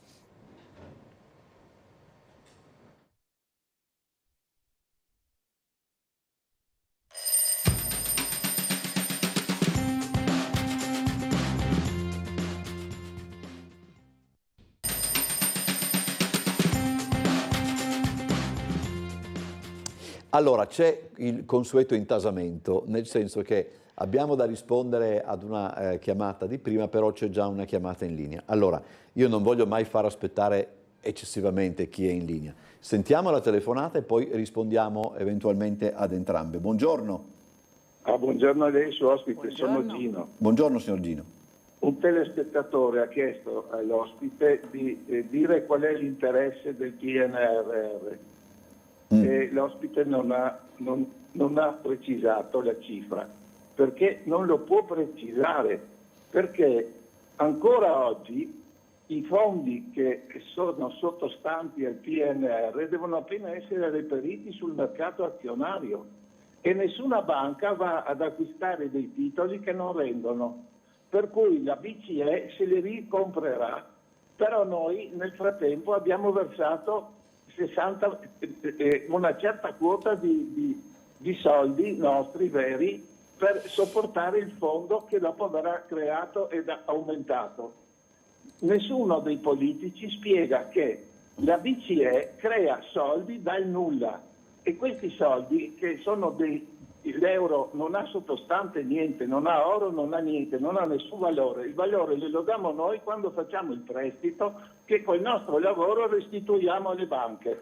Questo è un grande imbroglio che i politici coprono e non vogliono mai evidenziare e la gente crede che tutto sia come prima degli anni 70, quando c'era ancora il cambio tra lira e oro, che poi è stato cancellato. Cioè qua bisogna rendersi conto che con la BCE noi ci stiamo impoverendo sempre di più e i politici hanno l'obbligo di spiegare il meccanismo perverso che è stato montato. Grazie e buongiorno.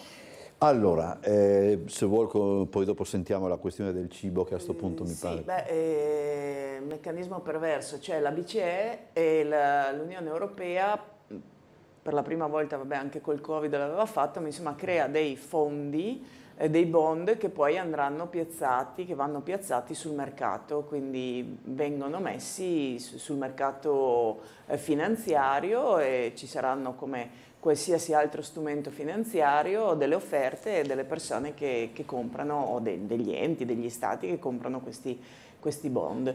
Quindi è il meccanismo della finanza che governa buona parte della vita economica ormai mondiale, non solo italiana, non solo europea, può piacere o non piacere, ha sicuramente dei limiti, andrebbe sicuramente regolamentata meglio in molti casi, però diciamo è così, non è che ci sia una truffa o qualcosa del genere. Io non sono invece molto d'accordo con la signora che dice, cioè a 18 anni è giusto andare al McDonald's, secondo me è giusto anche andare alla ricerca di queste cose divertenti, eccetera. Però poi, insomma, se si guarda nei ristoranti, eccetera, insomma, anche in quelli tipici vedi che ci sono tutte le età, insomma. Anche io quando ho fatto 18 anni non sono andato a festeggiare, con tutto rispetto, da Suban, ma sarò andato, non mi ricordo dove. Però insomma non sono molto d'accordo su questo. Sì, no, sono d'accordo con lei. Anch'io ricordo quando ero forse quindicenne, mi ricordo ero in vacanza con i miei genitori in Francia e loro hanno detto vabbè andiamo a mangiare fuori, ho detto no, voi andate dove volete, io vado in un McDonald's, perché era la cosa migliore, cioè, poi a quei tempi lì era il top, no? Ecco, adesso no, non lo farei più e andrei a gustarmi qualcosa della cucina tipica francese, ma insomma anche semplicemente i nostri buffet, per dire che sono un po' la cucina tipica triestina, sono pieni anche di ragazzi. Poi ovvio ci sta anche ad andare a mangiare l'etnico, perché no? È qualcosa di curioso, è qualcosa di diverso, ogni tanto si va in un pub, ogni tanto si va a mangiare il sushi, ogni tanto si va a mangiare la pizza e ogni tanto si va a mangiare in un buffet tipico triestino o in un qualsiasi ristorante che fa cucina tipica, insomma. E poi penso appunto, come diceva, che con l'età uno inizia ad apprezzare le cose anche un po' più del territorio, inizia a capire un po' cosa vuol dire un panino del McDonald's e cosa vuol dire tutte le meraviglie che invece abbiamo, no? Quindi insomma, vabbè, ci sta, dai, ci sta. Siamo alla prossima telefonata, buongiorno. Pronto? Sì, buongiorno. Prego. Buongiorno. Buongiorno. Luisa, sì. L'ascolti che ho ricevuto l'altro giorno, la lettera dell'INPS per fare reddito e quelle cose che servi. Ogni anno gli rompi le palle, ogni anno.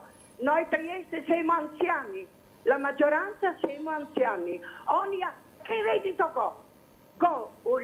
la pensione di reversibilità di mio marito che si è morto 30 anni fa. Non go niente, ogni anno bisogna, adesso comincio a essere anziana anche me, e alla marzo rinnovare il ticket per il ticket della sanità.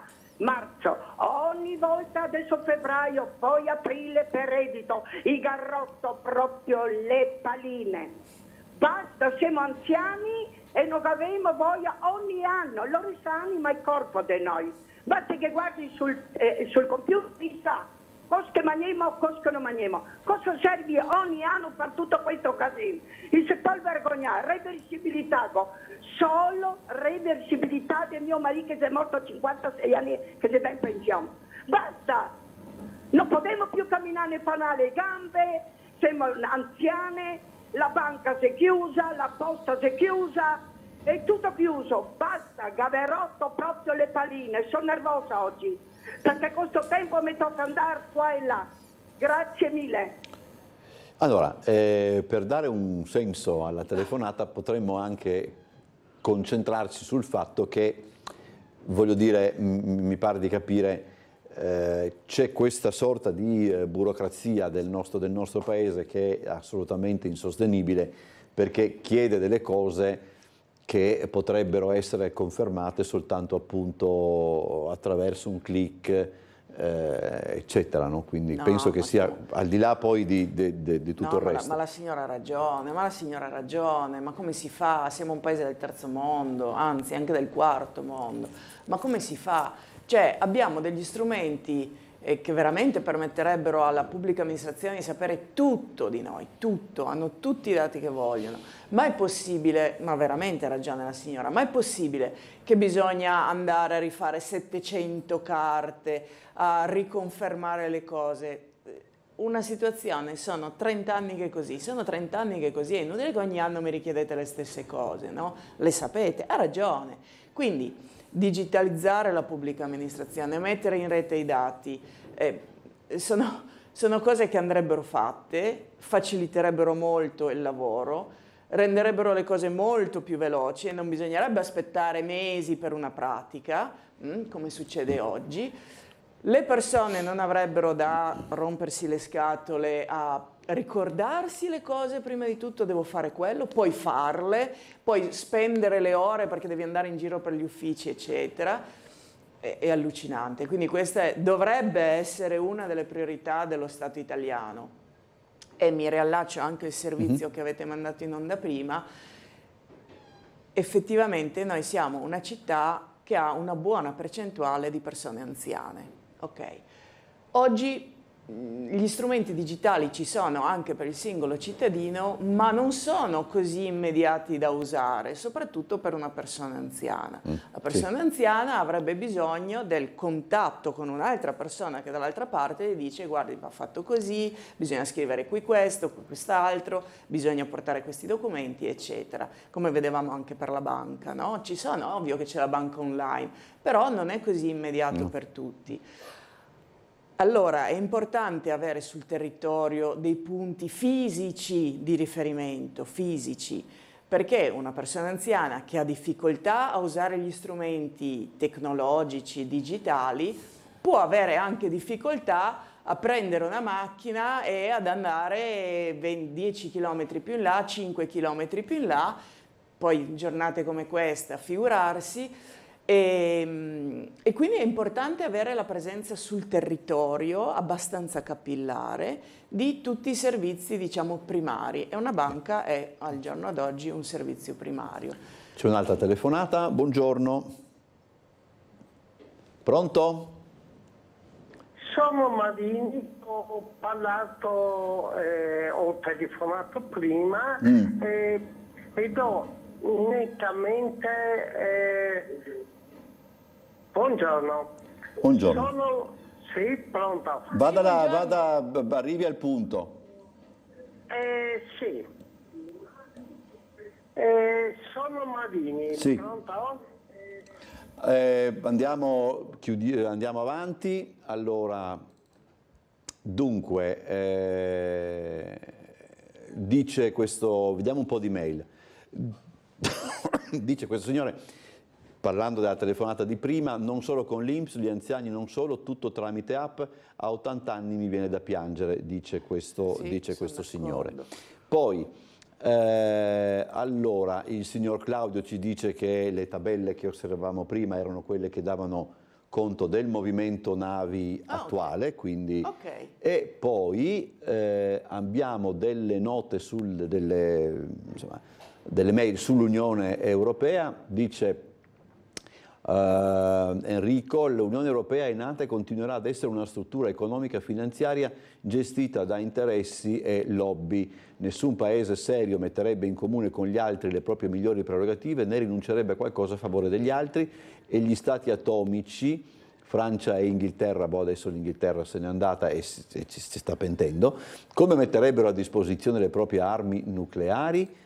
Poi ancora sempre sull'Europa c'è una signora che scrive proprio vade retro Europa, dice: dall'Europa di Adenauer, De Gasperi, Spinelli è diventata un poltronificio autoreferenziale che risponde solo alle multinazionali e ci sta rendendo schiavi. insomma, beh, tutti entusiasti, sì, vedo. Non ha grande successo, insomma, l'Europa. Vabbè, però diciamo sono 4-5 mail, dai, diciamo che poi su un po' di gente che ci sta guardando, no? Forse vero, non è rappresentativo.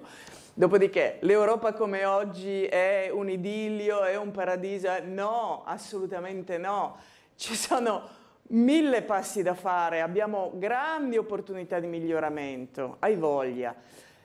Dopodiché però quella è la via, perché insisto, se noi continuiamo ad agire come paesi singoli non andiamo da nessuna parte, ci schiacciano. Come Europa abbiamo una massa critica, sia in termini di popolazione, sia in termini di produzione, sia in termini di ricchezza, che ci permette di competere con gli attori globali, che possono essere Stati Uniti, Cina, Russia, ne stanno emergendo altri, però dobbiamo esserci, dobbiamo essere un po' più forti di quello che siamo come singoli.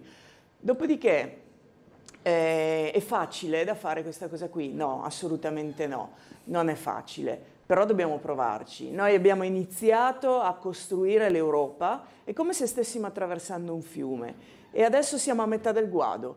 Possiamo scegliere di tornare indietro verso gli stati singoli, nazionali, vabbè, oppure possiamo continuare ad attraversare questo fiume e arrivare dall'altra parte. E secondo me dobbiamo continuare questo percorso, arrivare dall'altra parte, avere un'Unione Europea più forte, poi vabbè, le lobby, no? Questo è sempre questa sorta di complottismo, c'è qualcosa dietro, qualcuno dietro che non si sa bene chi sia. Non c'è nessuno dietro, cioè l'Unione Europea è fatta dagli Stati membri, ci sono vari organi, ha un funzionamento piuttosto complesso, non è facile, però è fatta dagli Stati membri.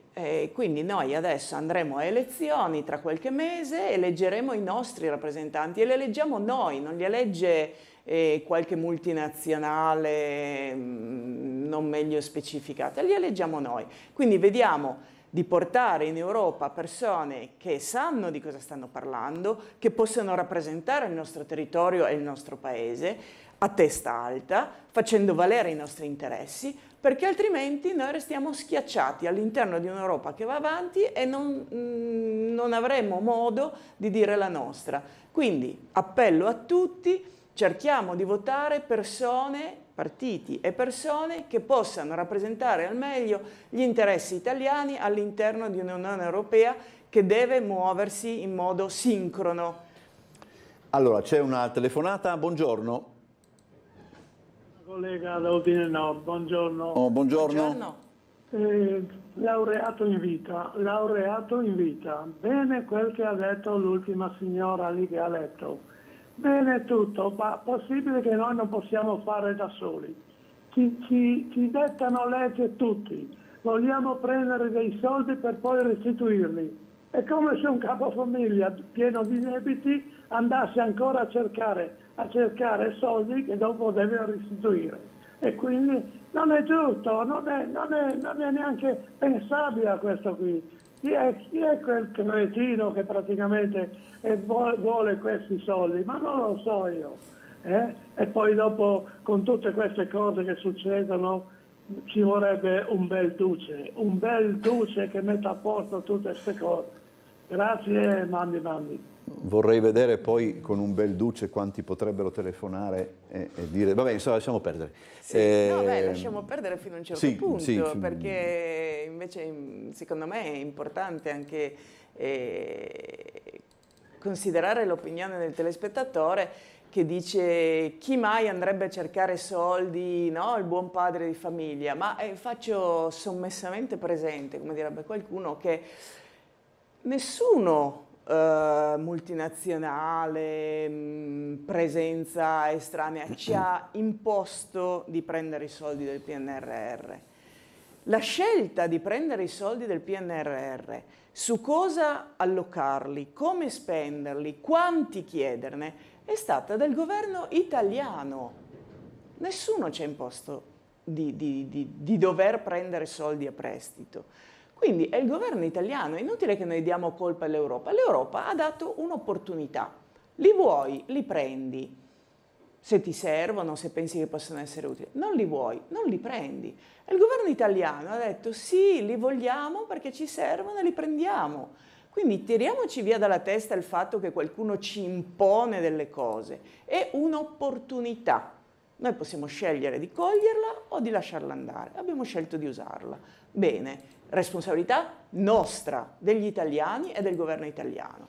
Bene. Poi sul fatto che ci vorrebbe il Duce, appunto giustamente come diceva, poi vorrei vedere se questo signore potrebbe chiamare e dire certe, dire certe cose liberamente. Ecco, quindi occhio, perché magari forse oggi godiamo di una libertà di espressione, di pensiero, di azione anche, che diamo per scontata, ma non è stata sempre così scontata. Quindi una signora, no, non so, sì, un telespettatore dice: vi sembra normale aspettare un certificato di stato civile storico 2 mesi? Burocrazia assurda. C'era anche la consueta vignetta che è già arrivata, ed è questa, il grillo che dice farina de homo coste disi, anche no. Allora, è carina. Sì, e ogni giorno è poi il nostro Forattini, per dire la verità. Non so se c'è una telefonata o è rimasto... no, penso ci sia una telefonata nuova. Buongiorno. Sì, pronto? Prego. Grazie, sono Cristina. Buongiorno a voi. Io ci tengo, in quanto adesso vi dico, per quanto riguarda la differenziata, che sono una per l'ambiente, che vado anche a dividere, perché non mi vergogno, ho fatto anche l'operatore ecologico, non mi vergogno a dirlo, che dobbiamo comunque tenere pulito, tutto in ordine, anche perché secondo me paghiamo di meno, che ognuno fa il suo dovere. Fatto sta che inutile che si lamenta la gente e continuano, comunque dobbiamo cambiare il sistema regolatore dei cassonetti più intelligenti, tutto qua, secondo il mio avviso. Grazie. Grazie signora. Arrivederci, grazie. Allora adesso vediamo che il povero Bernardo Gulotta, dall'espressione che ha, o ha mangiato qualcosa che non gli è andata giù oppure fa un freddo boia. Buongiorno Bernardo. No, non ho mangiato niente Umberto, sono praticamente a digiuno, a parte il caffè di questa mattina, e più che altro perché ho il sole, ciao, proprio il sole oggi manca, e la pioggia che mi arriva dritta in faccia, ok. E quindi ho alcune difficoltà, ma al di là di questo siamo a Fernetti per dare conto di 2 situazioni. La prima, ieri è stato annunciato come i controlli ai confini che erano stati disposti in quell'accordo di sospensione del trattato di Schengen e che quindi reinseriva i controlli infraeuropei fra i confini dell'Italia, della Slovenia e della Croazia, e sono stati prorogati, sono in essere anche in questo momento sia in entrata che in uscita dal confine di Fernetti. Forze di polizia che hanno lì mezzi e anche una piccola sede operativa. Invece alla mia destra, dalla parte opposta, in uscita, una camionetta della polizia che ha fermato un tir probabilmente per dei controlli. Quindi la proroga della misura di controlli ai confini europei è attiva e operativa. Oggi diciamo è un giorno anche piuttosto rigido come temperature, ma nulla ha vietato la continuazione di questi controlli che, ripetiamo, non sono sistematici auto per auto, mezzo per mezzo, ma sono un po' a campione. Questa è la prima conferma anche data dalle notizie recenti. La seconda che vi forniamo invece è una situazione, un aggiornamento meteo. Continua a fare abbastanza freddo, ci sono circa 2 gradi, sta piovendo, magari forse con un'intensità minore rispetto a quella che abbiamo prima verificato a Prosecco. Non sta nevicando, quindi le temperature non si abbassano ancora al momento in modo tale da trasformare la pioggia in neve, ma le previsioni indicano che proprio l'allerta meteo diramata per tutto l'arco della giornata potrà comportare neve soprattutto nella parte finale della mattina, quindi attorno al mezzogiorno, fra le 11 e mezzogiorno. Questo dicono le previsioni, noi per adesso possiamo solo verificare che c'è un clima piuttosto freddo, ma insomma ci sta, siamo a gennaio, quindi non vogliamo con questo lamentarci assolutamente. Sta piovendo, forse un po' con minore intensità come ho detto poco fa, situazione comunque che pare abbastanza consueta per una stagione invernale come quella di gennaio. Anche da qui per il momento è tutto, ci risentiamo dopo. Ok, grazie a Bernardo Gulotta, non mi ricordo più se avevamo, sì, sulla raccolta differenziata. Sì, prego. Sì. Beh, Trieste è una delle città che ha la minor percentuale, una percentuale molto bassa di raccolta differenziata, è un dato su cui bisogna assolutamente lavorare, e ha ragione la telespettatrice dicendo che se tutti avessimo un po' di coscienza in più e facessimo una raccolta differenziata corretta, avremmo dei costi minori, avremmo un ambiente più sano e potremmo riciclare un sacco di cose che invece oggi vanno nell'indifferenziata, nell'inceneritore eccetera. Penso sia una questione culturale, quindi educare le persone al fatto che è importante fare la raccolta differenziata, ma ha assolutamente ragione. Allora, abbiamo ancora poco più di un minuto a disposizione. Volevo solo chiederle, purtroppo devo chiederle di essere rapida nella risposta, ma mi rendo conto che la problematica dovrebbe essere affrontata avendo a disposizione più tempo, ma per esempio passeggiando per città eccetera non si notano sempre più degli spazi abbandonati, in alcuni casi si tratta di strutture, magari in altri casi anche di spazi commerciali eccetera. Quella cos'è? È un problema o è un'opportunità per chi volesse mettervi mano? Allora, è sicuramente un problema, ma come tutti i problemi, se gestito correttamente, può trasformarsi in un'opportunità.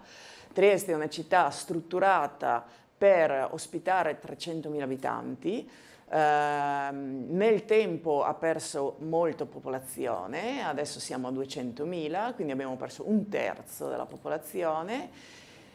Abbiamo tanti spazi vuoti. Adesso c'è questo progetto dell'Ordine degli Architetti che trovo molto interessante per cercare di capire come utilizzare alcuni degli spazi di alto valore architettonico, no? Si parlava del gasometro, ma anche dell'area fiera, ma poi vabbè c'è tutta la questione di Porto Vecchio, quindi abbiamo un sacco di spazi che potrebbero essere utilizzati dall'amministrazione comunale per dare ulteriore slancio alla città. Poi c'è tutto l'aspetto invece dei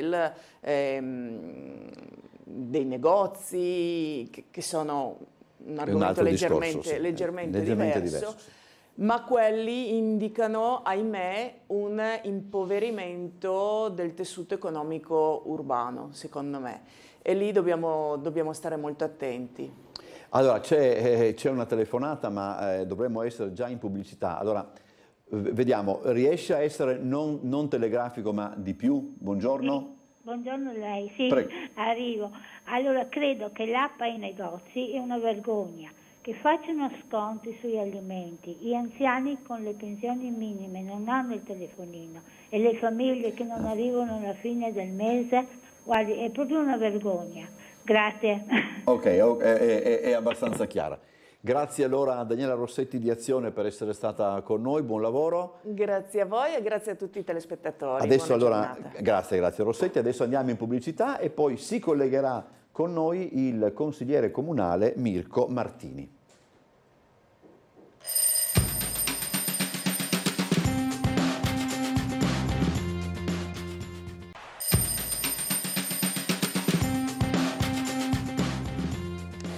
Allora rientriamo in studio, vedete che è collegato con noi, lo ringrazio particolarmente, il consigliere comunale Mirko Martini, maggioranza, Noi con l'Italia. Buongiorno Martini. Buongiorno a tutti, mi scuso per il collegamento, ma oggi mi sono svegliato che non sto veramente bene, quindi ci tenevo comunque ad esserci, anzi ringrazio la regia e tutti per l'impegno, grazie veramente. No, siamo noi che ringraziamo lei anche per essersi ugualmente collegato. Allora, non so se lei ha seguito la prima parte della nostra trasmissione con Daniela Rossetti, ci siamo anche logicamente sollecitati dai telespettatori, sono emersi alcuni elementi.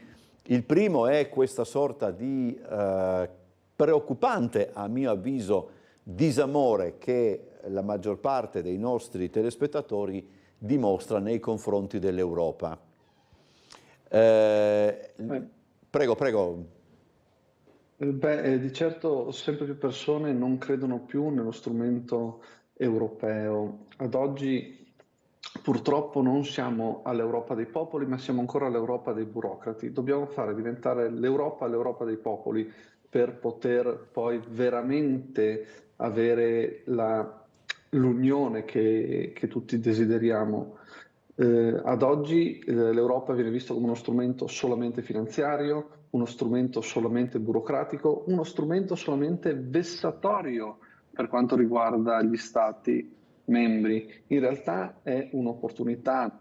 L'Europa ci ha dato pace all'interno della comunità europea. Prima gli Stati combattevano continuamente tra loro e avevano una forte aggressività tra loro, mentre adesso l'Europa può veramente pensare di diventare quelli che sono gli Stati Uniti d'Europa, anche perché le sfide per il futuro che ci vedono competere con Russia, con la Cina, con grandi paesi, con grandi stati, rischiano di mettere in crisi le nostre democrazie occidentali. Ovviamente bisogna portare la democrazia in Europa. Ad oggi tutto il potere nella Commissione europea, il Parlamento europeo ha un potere minore, poi esiste il Consiglio europeo, che è un altro organo formato da quelli che sono, tra virgolette, i presidenti del Consiglio dei vari Stati o i ministri dei vari Stati membri che parlano su un determinato argomento, ma non c'è una vera coesione politica di stampo europeo, non c'è una rappresentanza vera del popolo, bisogna trasferire i poteri piano piano da quella che è la Commissione al Parlamento e far partecipare gli europei alle decisioni. Allora, c'è una mail di Claudio Piesentini, al quale, siccome non riesco mi chiede una cosa personale, alla quale non riesco a rispondere su WhatsApp, ma insomma lo ringrazio e diciamo che il problema a cui lui si riferisce è risolto. Due domande le fa.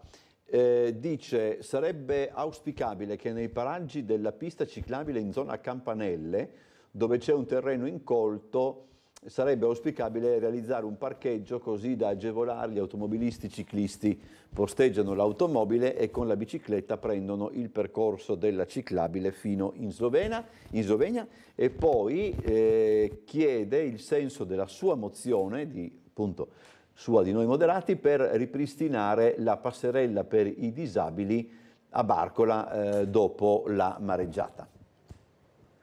Allora, rispondendo subito, anzi ringrazio per quanto riguarda le domande, saluto l'amico.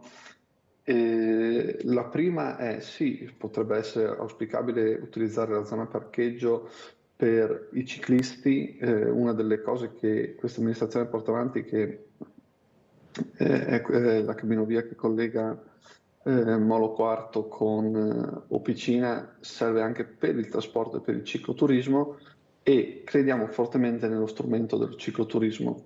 Per quanto riguarda invece la mia mozione, la mozione di Noi Moderati che abbiamo presentata assieme anche all'ex assessore alla sanità regionale Miro Kosic, che ringrazio per avermi stimolato nel presentarla. Le passerelle che erano presenti un tempo e che oggi sono distrutte a Barcola permettevano una difficoltosa entrata delle persone disabili al mare, non avevano determinate pendenze, non avevano determinati parametri. ad oggi invece abbiamo l'opportunità, diciamocelo, c'è stata la sciagura della mareggiata, però sì. abbiamo l'opportunità di poter rifare quella parte di litorale e di adattarla molto per quanto riguarda le persone disabili. Trieste è una città che è sempre di più una città turistica e che deve offrire sempre di più anche per le persone che hanno abilità diverse, più che disabili, mi piace chiamarli diversamente abili, avere l'opportunità di poter andare al mare, di poter godersi del mare. Io ricordo un amico che è sulla carrozzina, un mio caro amico, che mi disse in acqua io lo sento il mio elemento, perché in acqua posso muovermi da solo, posso nuotare, posso giocare, posso avere il mio spazio, e anche questo mi ha stimolato poi nel portare la mozione. Prima ne ho discusso per quanto riguarda i topolini con l'assessore ai lavori pubblici Elisa Lodi, ne stiamo discutendo assieme all'assessorato al sociale per quanto riguarda gli operatori che dovranno essere preparati ad utilizzare questo tipo di rampe anche di stampo più elettronico, più agevoli da essere utilizzate, e bisogna avere il personale, i bagnini devono essere capaci di utilizzarle, e ovviamente se ne parla anche poi con quello che è l'assessorato alle strade del mitico assessore Babuder, che deve fare la pianificazione territoriale e quindi poi anche pensare di aggiungere altri accessi al mare altrove. Quindi non soltanto ripristinare quelli che c'erano prima, ma ragionare anche su un numero maggiore. Allora, abbiamo una telefonata in linea, buongiorno. Sì, buongiorno, siete in linea? Mi sentite? Sì, perfetto. Buongiorno, un saluto alla redazione, gentile ospite e tutti quanti i telespettatori delle 4. Buongiorno. Allora, io volevo agganciarmi a quello che ha detto Babuder riguardo all'Europa, perché sul piano tecnico posso anche condividere le sue analisi, però c'è un però, che se si va a fondo a scartabellare, come l'ho fatto io e come lo faccio normalmente, le varie politiche europee, purtroppo non è così, perché l'Europa, possiamo riassumere in poche parole, l'Europa ci maquigna. È il futuro che ti aspetta con l'Europa, e questo sfido chiunque a contestarmi, è quello di essere gestiti con la paura e con la povertà.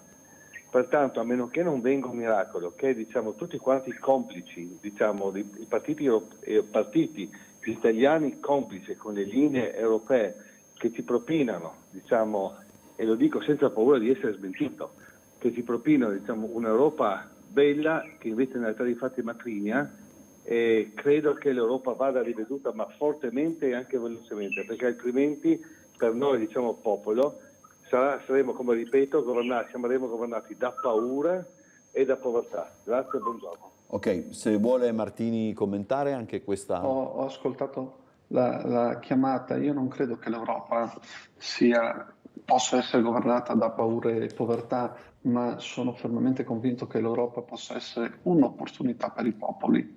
Ovviamente dobbiamo superare quelle che sono le nostre divisioni interne. Per esempio, un esempio molto banale sulla questione immigrati, no? Che è tutt'altro che banale. Diciamo che la cosa che noi moderati e il sottoscritto ha sempre richiesto non è soltanto un intervento sul confine italiano, ma visto che il confine europeo è fortemente permeabile, abbiamo sempre chiesto di proteggere i confini esterni europei. Tradotto, utilizzare quelli che sono i sistemi per poi poter andare ad agire su veramente quella che è l'Europa e bloccare l'immigrazione prima che arrivi in Europa, perché ad oggi noi controlliamo il nostro confine e facciamo i respingimenti in Slovenia, che sappiamo essere un piccolo paese e che noi comunque dovremmo andare ad aiutare, mentre prima ci sono altri paesi che potrebbero occuparsi della questione.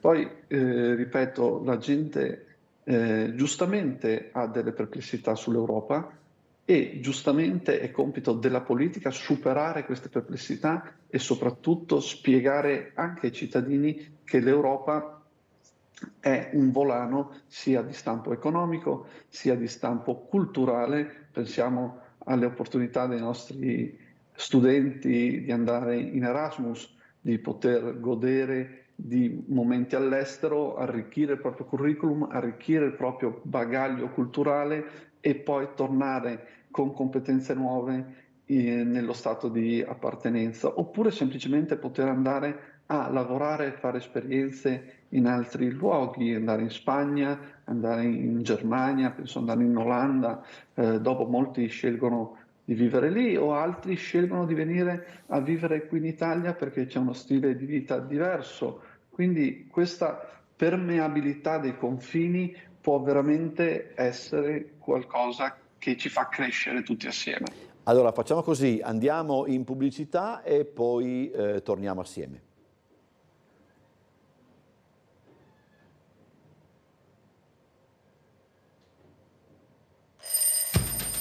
Come va?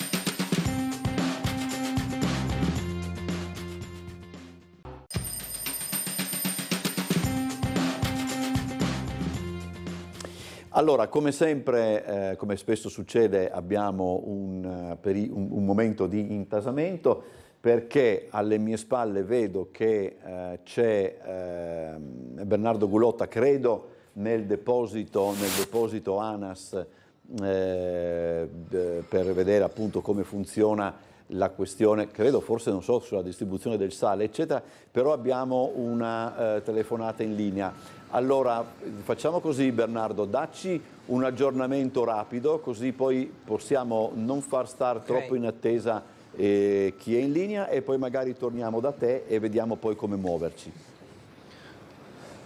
Sì, Umberto, sarà breve il collegamento, in verità necessito veramente di pochi secondi. Siamo, come hai detto tu, in quello che è il punto operativo dell'ANAS, con i mezzi e gli uomini pronti alle partenze in caso di difficoltà, ovvero neve e ghiaccio.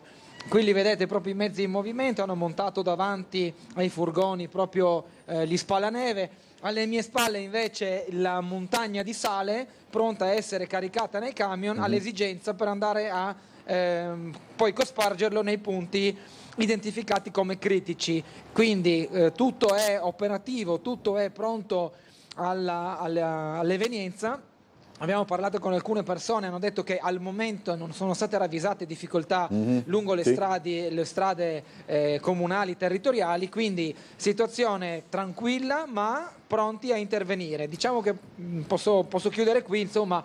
Dalle immagini vedete come è tutto pronto, come ho detto già più volte, all'evenienza di dover intervenire nelle strade per la salatura e quindi evitare soprattutto il ghiaccio al suolo. A te la linea. E fa freddo solo, Bernardo, cioè confermi che la temperatura è più rigida rispetto anche a un paio d'ore fa e piove, mi pare di capire.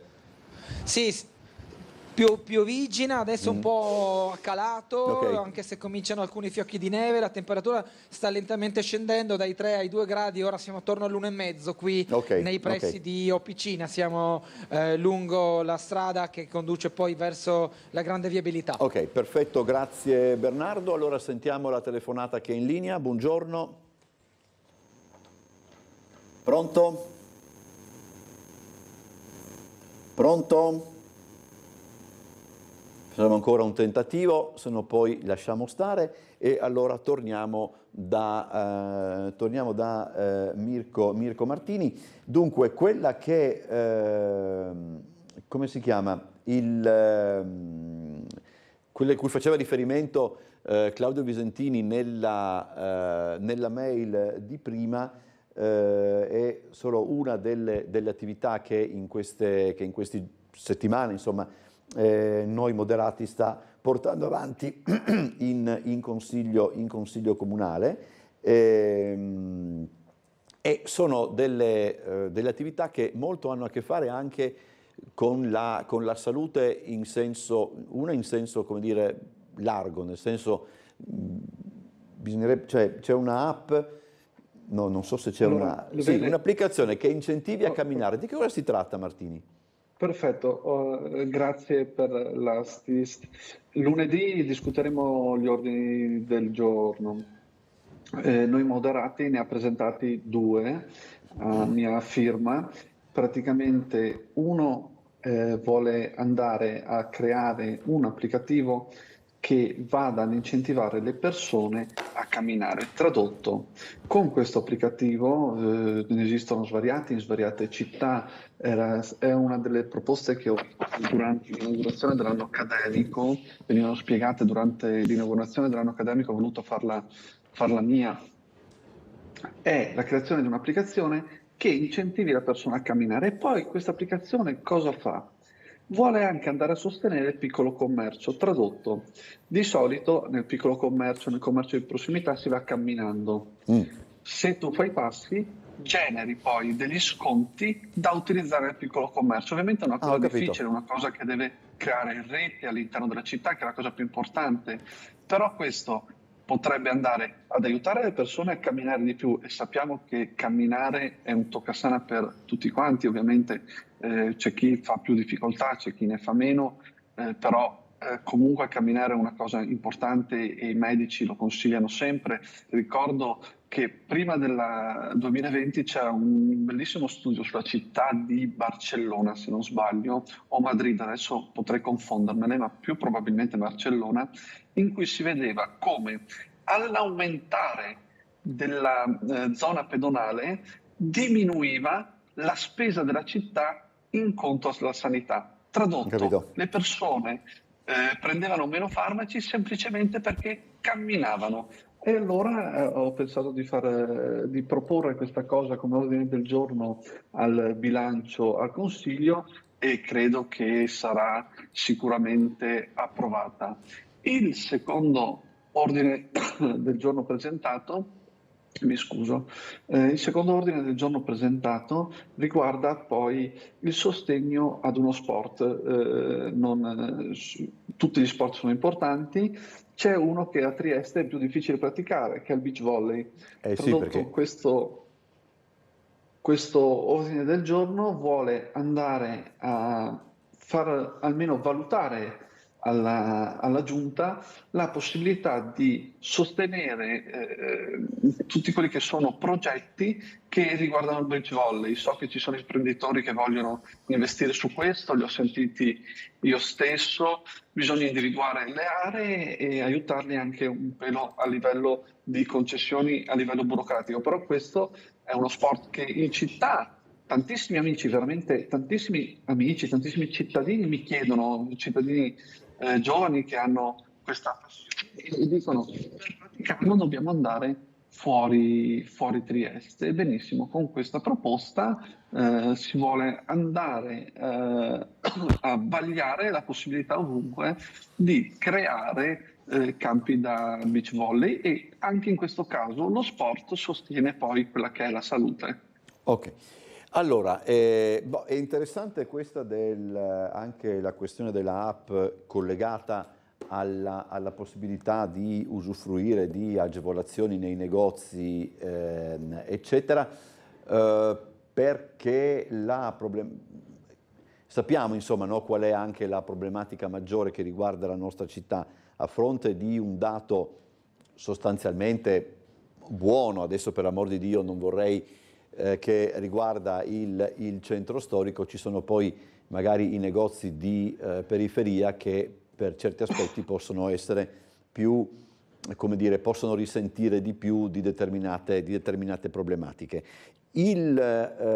L'idea di, come dire, intervenire sulle periferie è un'idea fondamentalmente abbastanza presente, no? nella giunta comunale. Lo era, devo dire la verità, anche nelle giunte precedenti. Secondo lei dove bisogna in questo contesto intervenire in maniera piuttosto netta? Che cosa bisognerebbe fare? Allora, di certo questa è una delle micro proposte per sostenere il piccolo commercio locale. Per sostenere le periferie stiamo facendo svariati investimenti quasi in tutta la città penso al progetto Pinqua che si riferisce puntualmente più a San Giovanni, anche se definirlo periferia, cioè definire Trieste sì, è anche come vero periferia, che sì, è un po' difficile orientarsi in tal senso, sì, questo è vero. è complesso perché c'è una sinistra che tenta di spaccare la città mentre ci siamo noi che cerchiamo di tenerla unita. Di certo una delle problematiche, per esempio, ci sono anche, immagino, nel rione di San Giacomo dove io stesso abito, è quella dei parcheggi, quella del verde, e qui stiamo andando a operare piano piano e portare avanti tutta una serie di progetti per aumentare il verde, per aumentare la possibilità di parcheggi. Diciamo che ovviamente i parcheggi sono attrattori di traffico, tradotto: più parcheggi metti in un luogo, più macchine attiri in quel luogo, quindi bisogna pensare a piste ciclabili, ma quando tu pensi a piste ciclabili ovviamente vai ad intaccare quelli che sono i parcheggi e crei disagi poi ai residenti. Sono tutte questioni puntuali che vanno affrontate. Per esempio, quando c'è stata la problematica qui della scuola che viene smembrata, adesso mi sfugge il nome, scusatemi, oggi non sono particolarmente in forma, la scuola che Bergamas, ecco, oltre a portare questo importante nome ovviamente la scuola per questioni totalmente fuori dal controllo dell'amministrazione comunale viene smembrata, però il mio impegno anche verso l'assessore è stato per fare pressioni in maniera tale che le segreterie restassero sul territorio. Bisogna continuare a restare sui territori e creare la presenza dello Stato sul territorio e non abbandonare poi quelle che sono le varie spostazioni. Ovviamente Trieste è una città che tu puoi attraversare più o meno intera in 20 minuti, mezz'ora se non c'è traffico, cioè puoi passare da una punta all'altra della città molto facilmente. Non stiamo parlando di città come Roma, Milano, che se tu abiti in un determinato quartiere non esci mai da quel quartiere. Sì. Quindi è un discorso molto diverso. C'è un investimento importantissimo sia delle scuole del centro sia delle scuole fuori dal centro. È uno dei punti maggiori che abbiamo all'interno del bilancio nel piano delle... Scusatemi, ma oggi proprio non è la mia giornata, diciamo. Allora... E stiamo investendo sulle scuole e soprattutto anche sulle scuole in periferia e anche le scuole del centro. Allora, intanto che consentiamo a Mirko Martini magari di bere un bicchiere d'acqua, ringraziandolo anche per essere con noi pur non essendo in piena forma, andiamo in pubblicità e poi ritorniamo.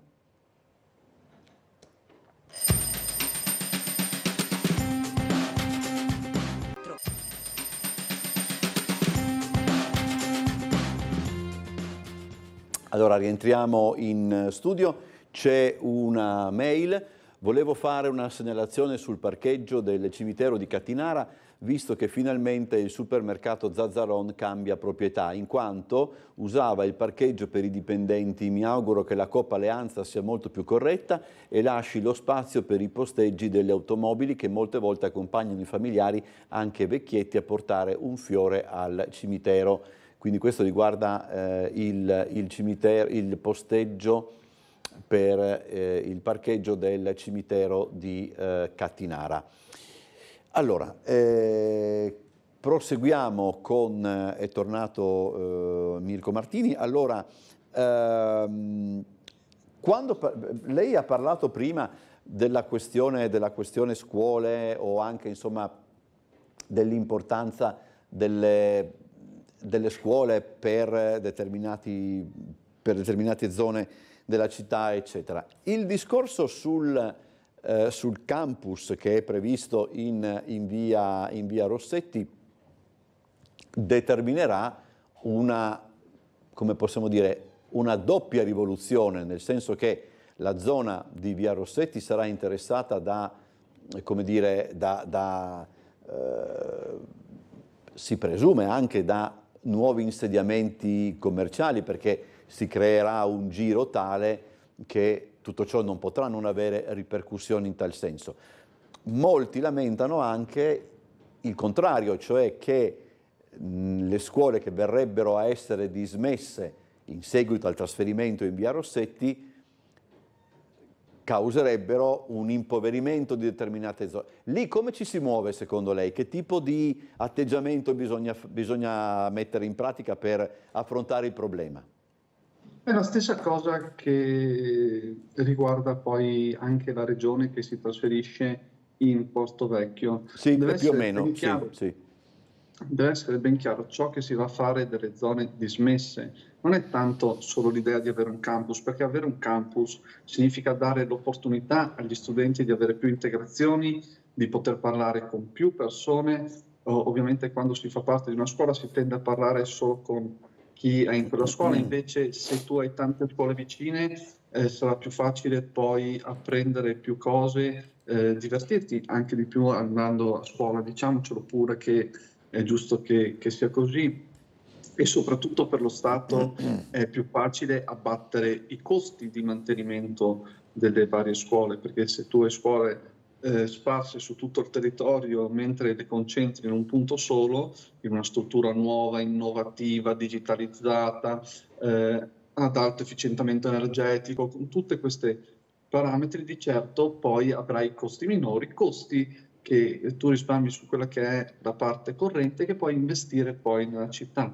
Per tutto quello che riguarda le scuole che vengono dismesse, io immagino anche che ci abbiano, penso alle scuole qui vicino a casa mia, palestre, hanno spazi, quelli devono diventare spazi che vengono utilizzati per la popolazione, che vengono utilizzati per la città, vengono utilizzati per fare sport, vengono utilizzati magari per fare corsi di informatica alle persone più anziane, dandogli l'opportunità di poter fare anche comunità. Per esempio, la solitudine delle persone anziane è un tema che ci poniamo come amministrazione a Trieste e non vogliamo che nessuno si senta solo in questa città, ed è importante che ci siano luoghi di aggregazione, quindi queste scuole, queste strutture che in realtà sono strutture a norma, strutture che funzionano bene, strutture che non abbisognano di un grande intervento da parte dello Stato, di certo poi possono essere utilizzate per creare centri per anziani, centri per i giovani, maggiori palestre e opportunità per i giovani che vogliono fare sport alla sera, sport a livello agonistico, che ci sono sempre problematiche nel dare alle varie società, alle palestre in concessione. Di certo questo diminuirà questa problematica e si potrà fare anche magari durante il giorno corsi che ad oggi sono occupati poi dagli studenti che sono a scuola.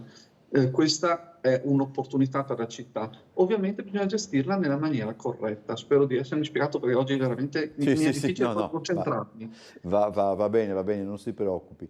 No, ecco, accennava anche al Porto Vecchio, no? Quello è il luogo dove si concentra il futuro della città, insomma, quantomeno per, come dire, quantomeno non solo idealmente, ecco. L'altra settimana, no, un paio di settimane fa, devo dire la verità, parlando con il presidente della Confcommercio Paoletti ebbe a dire: stiamo attenti che il Porto Vecchio deve diventare la città del futuro, non come dire, non una fotocopia di quello che c'è già. Esatto, ne ha pienamente ragione il Presidente Paoletti in questo. Noi dobbiamo andare a pensare, a portare Trieste al futuro, e il Porto Vecchio deve essere un traino su questo. Faccio un esempio sempre banale di una proposta che voglio portare avanti, che adesso sto valutando con gli uffici, perché essendo in maggioranza prima valutiamo le cose piano piano e poi andiamo a concretizzare quelle che sono le proposte e gli atti di indirizzo politico. Il cambiamento a Trieste passare dal sistema pubblicitario a carta e tabelle a passare a schermi di stampo digitale. Questo sicuramente poi aumenterà la capacità del Comune di Trieste di poter dare spazi pubblicitari e aumenterà le entrate per tutti quelli che vogliono investire nella pubblicità sul territorio. È un modo di vedere il digitale vicino alle persone. Sicuramente il digitale ad oggi, come anche l'intelligenza artificiale, sono strumenti che possono diventare a doppio taglio, ma io credo che se usati nella maniera corretta in tutti i campi, passando attraverso proprio anche il campo pubblico, il campo della progettazione urbana che c'è in Porto Vecchio, possono essere un volano ed un traino per portare la città ad essere una smart city, una città vicino ai bisogni dei cittadini e che possa veramente migliorare ulteriormente la qualità della vita, che nel nostro territorio è già molto alta. Penso poi a progetti per quanto riguarda la ricarica delle macchine elettriche. So che ci sono imprenditori che vogliono investire in colonnine per le macchine elettriche, ma non solo, fare un investimento ancora maggiore, portare le colonnine ad essere autonome grazie a pannelli fotovoltaici. Questo sarebbe un'ottima cosa, perché è inutile passare dal bruciare benzina all'interno di un piccolo motore e bruciare petrolio in un grande motore per poi dare energia alle auto. È giusto che noi utilizziamo le energie rinnovabili e portiamo veramente una rivoluzione green per il nostro pianeta.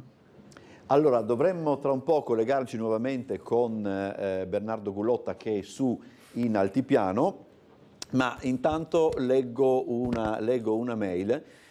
Dice: riallacciandomi alla chiamata della signora arrabbiata e prendendo spunto dal discorso sui parcheggi a Trieste fatte dal vostro ospite, per rendersi conto di cosa sia in grado di produrre la magnifica burocrazia italiana, basta pensare che quando saranno aperti il parcheggio e l'asilo di Roiano saranno, dice il signor Luca, già vecchi, strutture pronte da anni in un caso e mesi nell'altro, lasciate lì inutilizzate a prendersi sole, pioggia e vento, perché bisogna appunto attendere i tempi della burocrazia, che è utile solo a chi ci lavora, perché va detto che la burocrazia genera posti di lavoro e garantisce un'occupazione stabile a chi in assenza di burocrazia dovrebbe trovarsi un altro lavoro. Quindi c'è una, una nota sarcastica. Sul sistema burocratico italiano sappiamo essere, e come comune lo subiamo tutti i giorni, immagino la sovrintendenza quando mette paletti, immagino tutte le carte che bisogna fare per fare qualsiasi cosa, immagino il caso stesso del tram di Opicina, che ad oggi è quasi tutto burocratico. Martini, la fermo un attimo, solo un momento, perché ho intravisto Bernardo Gullotta e non voglio fargli prendere freddo, perché mi pare di capire che la situazione sta modificandosi sull'altopiano. Vediamo se riusciamo a collegarsi con Bernardo. Scusi Martini se sono intervenuto. Sì, Umberto, però... mi sentite? Eccoci, dimmi. Sì, Umberto, allora noi ci siamo spostati un po', siamo a Cozina, quindi abbiamo oltrepassato il confine. Qui nevica in maniera abbastanza evidente, non c'è quell'ammasso di neve come magari si è soliti vedere in montagna, ma lentamente si sta un po' tutto imbiancando il panorama. C'è da dire che a Cozina siamo più in alto rispetto al Carso Triestino, quindi ci può anche stare che a Trieste, Opicina, Prosecco, Banne, dove siamo stati prima, c'erano alcuni gradi in meno e quindi la pioggia non attaccava.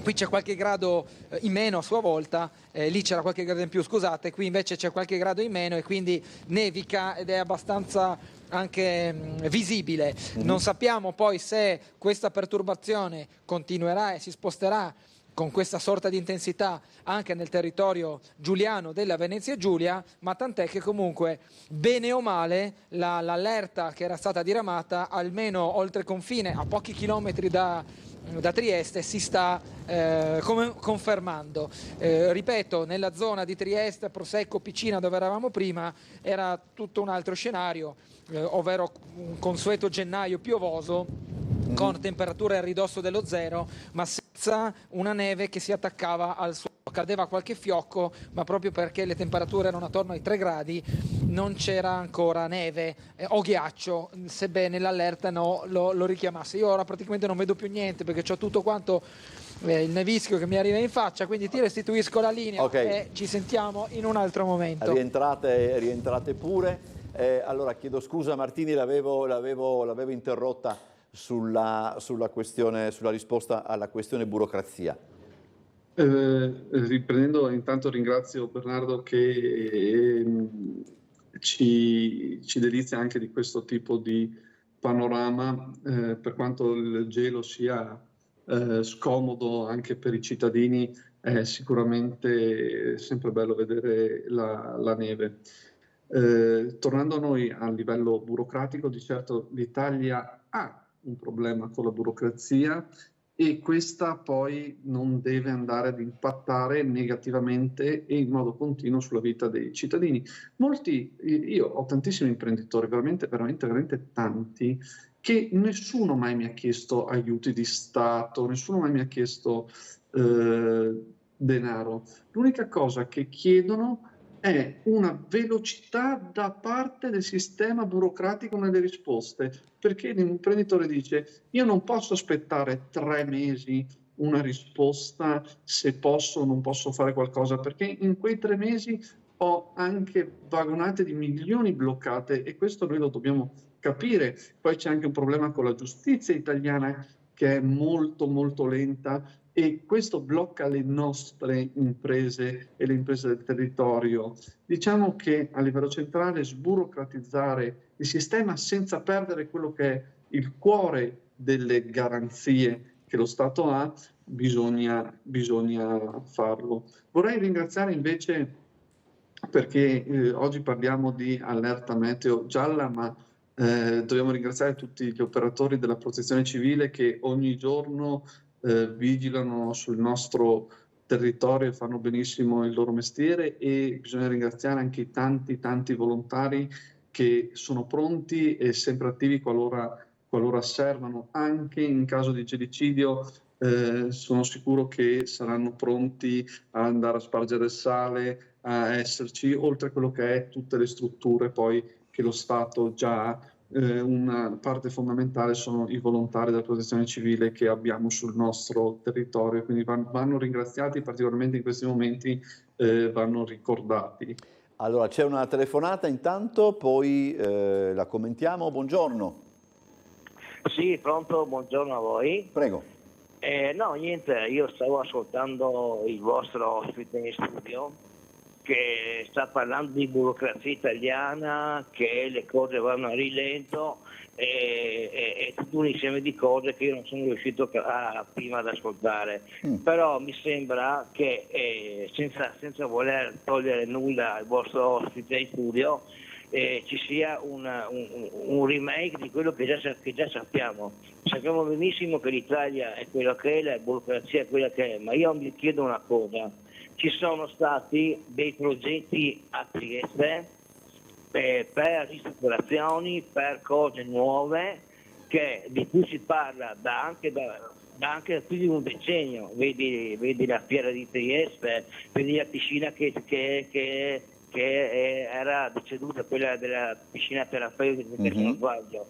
Si parlava del porto. Il porto era per noi triestini il punto chiave per un sviluppo europeo, no? E mentre invece quando si parlava di un progetto che era già stato fatto, anche mi pare un modello del nostro egregio dottor Di Piazza, lo chiamo dottore perché posso dire altro, ma lo chiamo dottore per rispetto, va bene? Da quando si parla della Bovia, no? Tutti gli altri cantieri o tutte cose che dovevano essere messe in atto, a parte la galleria di Piazza Porasi che ha già qualche problema, tutti gli altri progetti sono stati messi accantonati. Allora io mi chiedo, se la regione riceve lo Stato tot denaro, non possiamo dire che l'Italia è la nazione che è, a livello burocratico è molto lenta. Parliamo di Trieste. Trieste ha ricevuto dello Stato tot denaro. Cerchiamo di fare le cose una alla volta, ma per bene. Cioè mi pare che Trieste non abbia fatto negli ultimi 10 anni un passo avanti. Allora Ok. io dico la verità, io sono un estimatore di Kevin Nicolini, va bene? Perché lo conosco abbastanza bene, so come lavora e parlavo giustamente con lui praticamente, e purtroppo a livello burocratico, a livello anche decisionale all'interno diciamo diciamo dei partiti che abbiamo qui a Trieste, dei personaggi c'è sempre qualcuno che deve dire la sua, no? Allora cerchiamo di mettere in atto un cantiere alla volta. Per me il porto di Trieste sarebbe la prima cosa da portare avanti, perché è un porto al centro dell'Europa che porterebbe diciamo soluzioni alternative alle persone che ad esempio non hanno lavoro. Quindi È chiaro, adesso sentiamo il commento di Mirko Martini. Prego Martini. Ringrazio di certo il telespettatore per l'assist enorme che mi ha dato.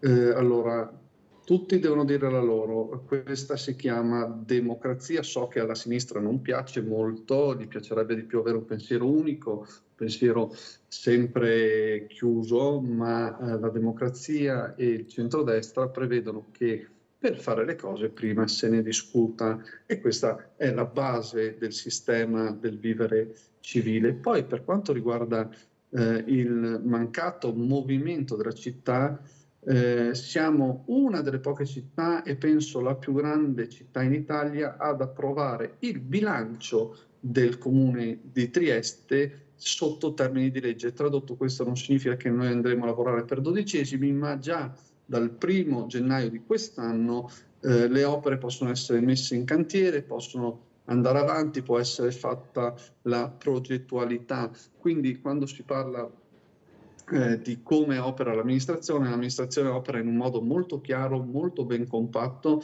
e tutt'al più c'è stato un ostruzionismo da parte anche di quelle persone che vengono elogiate. Tradotto, siamo stati tenuti per ore e ore in consiglio comunale a parlare del nulla, a fare elenchi di vie, quando in realtà il centrodestra in maniera molto chiara aveva dato una direzione ben precisa alla città, con investimenti seri, con investimenti sul sociale per circa 1/3 del proprio bilancio, per più di 50 milioni di euro per quanto riguarda le scuole. Qui sto parlando solo di parte corrente, non di parte in conto capitale, che sono gli investimenti. Quindi io ringrazio veramente per l'assist che mi ha potuto dare chi ha chiamato. Per quanto riguarda il porto di Trieste, noi lo stiamo tutto urbanizzando per quanto riguarda il Porto Vecchio,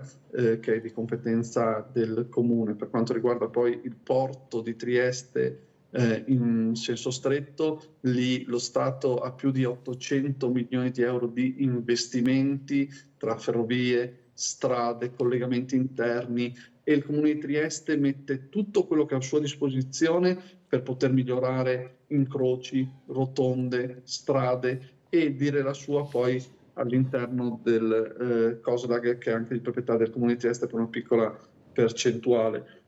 Quindi l'amministrazione sta andando avanti in un modo ben chiaro. Poi per quanto riguarda il Porto Vecchio, stiamo portando avanti quello che è il Maxi Project Financing, perché non vogliamo fare uno spezzatino dell'area, ma vogliamo che quell'area venga valorizzata in un modo unico. C'è dato una cordata di imprenditori che si prende la responsabilità totale di portare avanti i progetti all'interno di quell'area. Quindi io credo che la città stia procedendo bene e in maniera spedita. Di certo alle volte immagino proprio il tram di Opicina è una di quelle cose che crea rabbia nei cittadini, crea rabbia e frustrazione anche in chi amministra questa città, che ci troviamo bloccati continuamente dal sistema burocratico. Un'altra delle proposte, uscendo proprio da tutti i temi, ma un'altra delle proposte che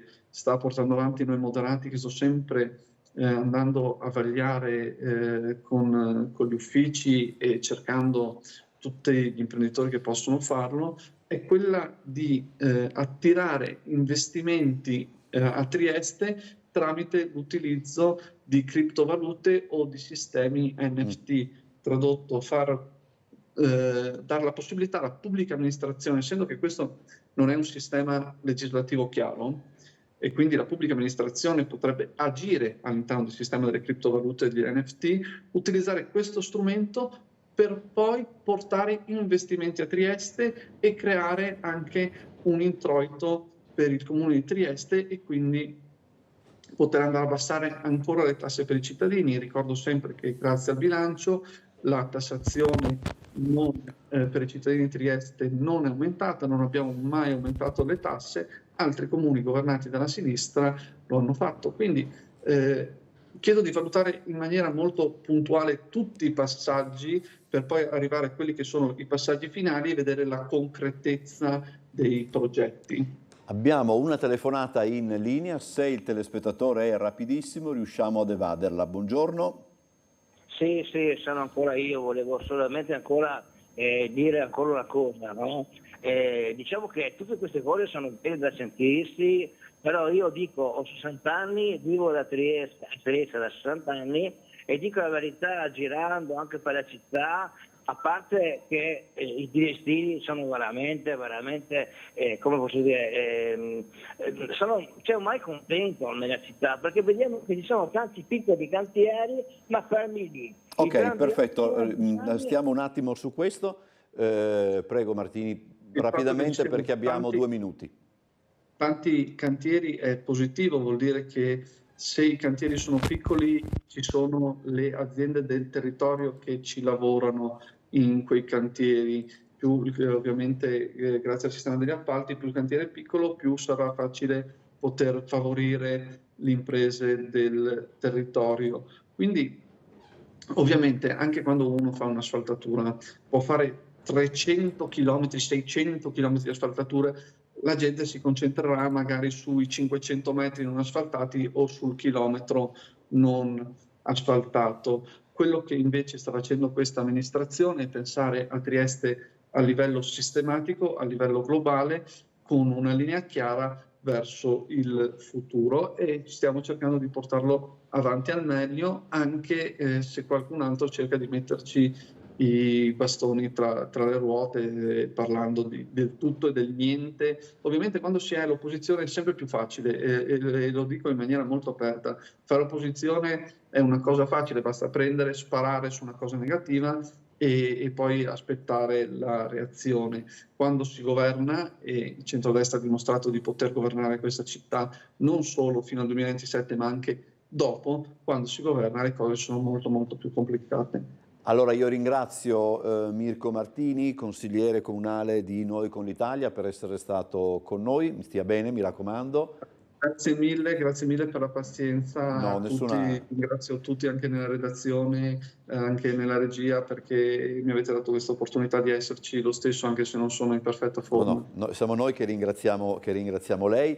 Ringrazio i telespettatori che hanno telefonato e che hanno scritto. Vi ricordo che oggi, essendo venerdì, c'è anche l'appuntamento con Ring alle 21 e alle 18 l'appuntamento con Trieste in diretta e Trieste d'Arte alle ore 18:30. Grazie a tutti, buona giornata, ci vediamo alle 13 per l'anteprima del telegiornale delle 13:20. Grazie ancora a Mirko Martini e a Daniela Rossetti. Buona giornata. Buona giornata a tutti, grazie.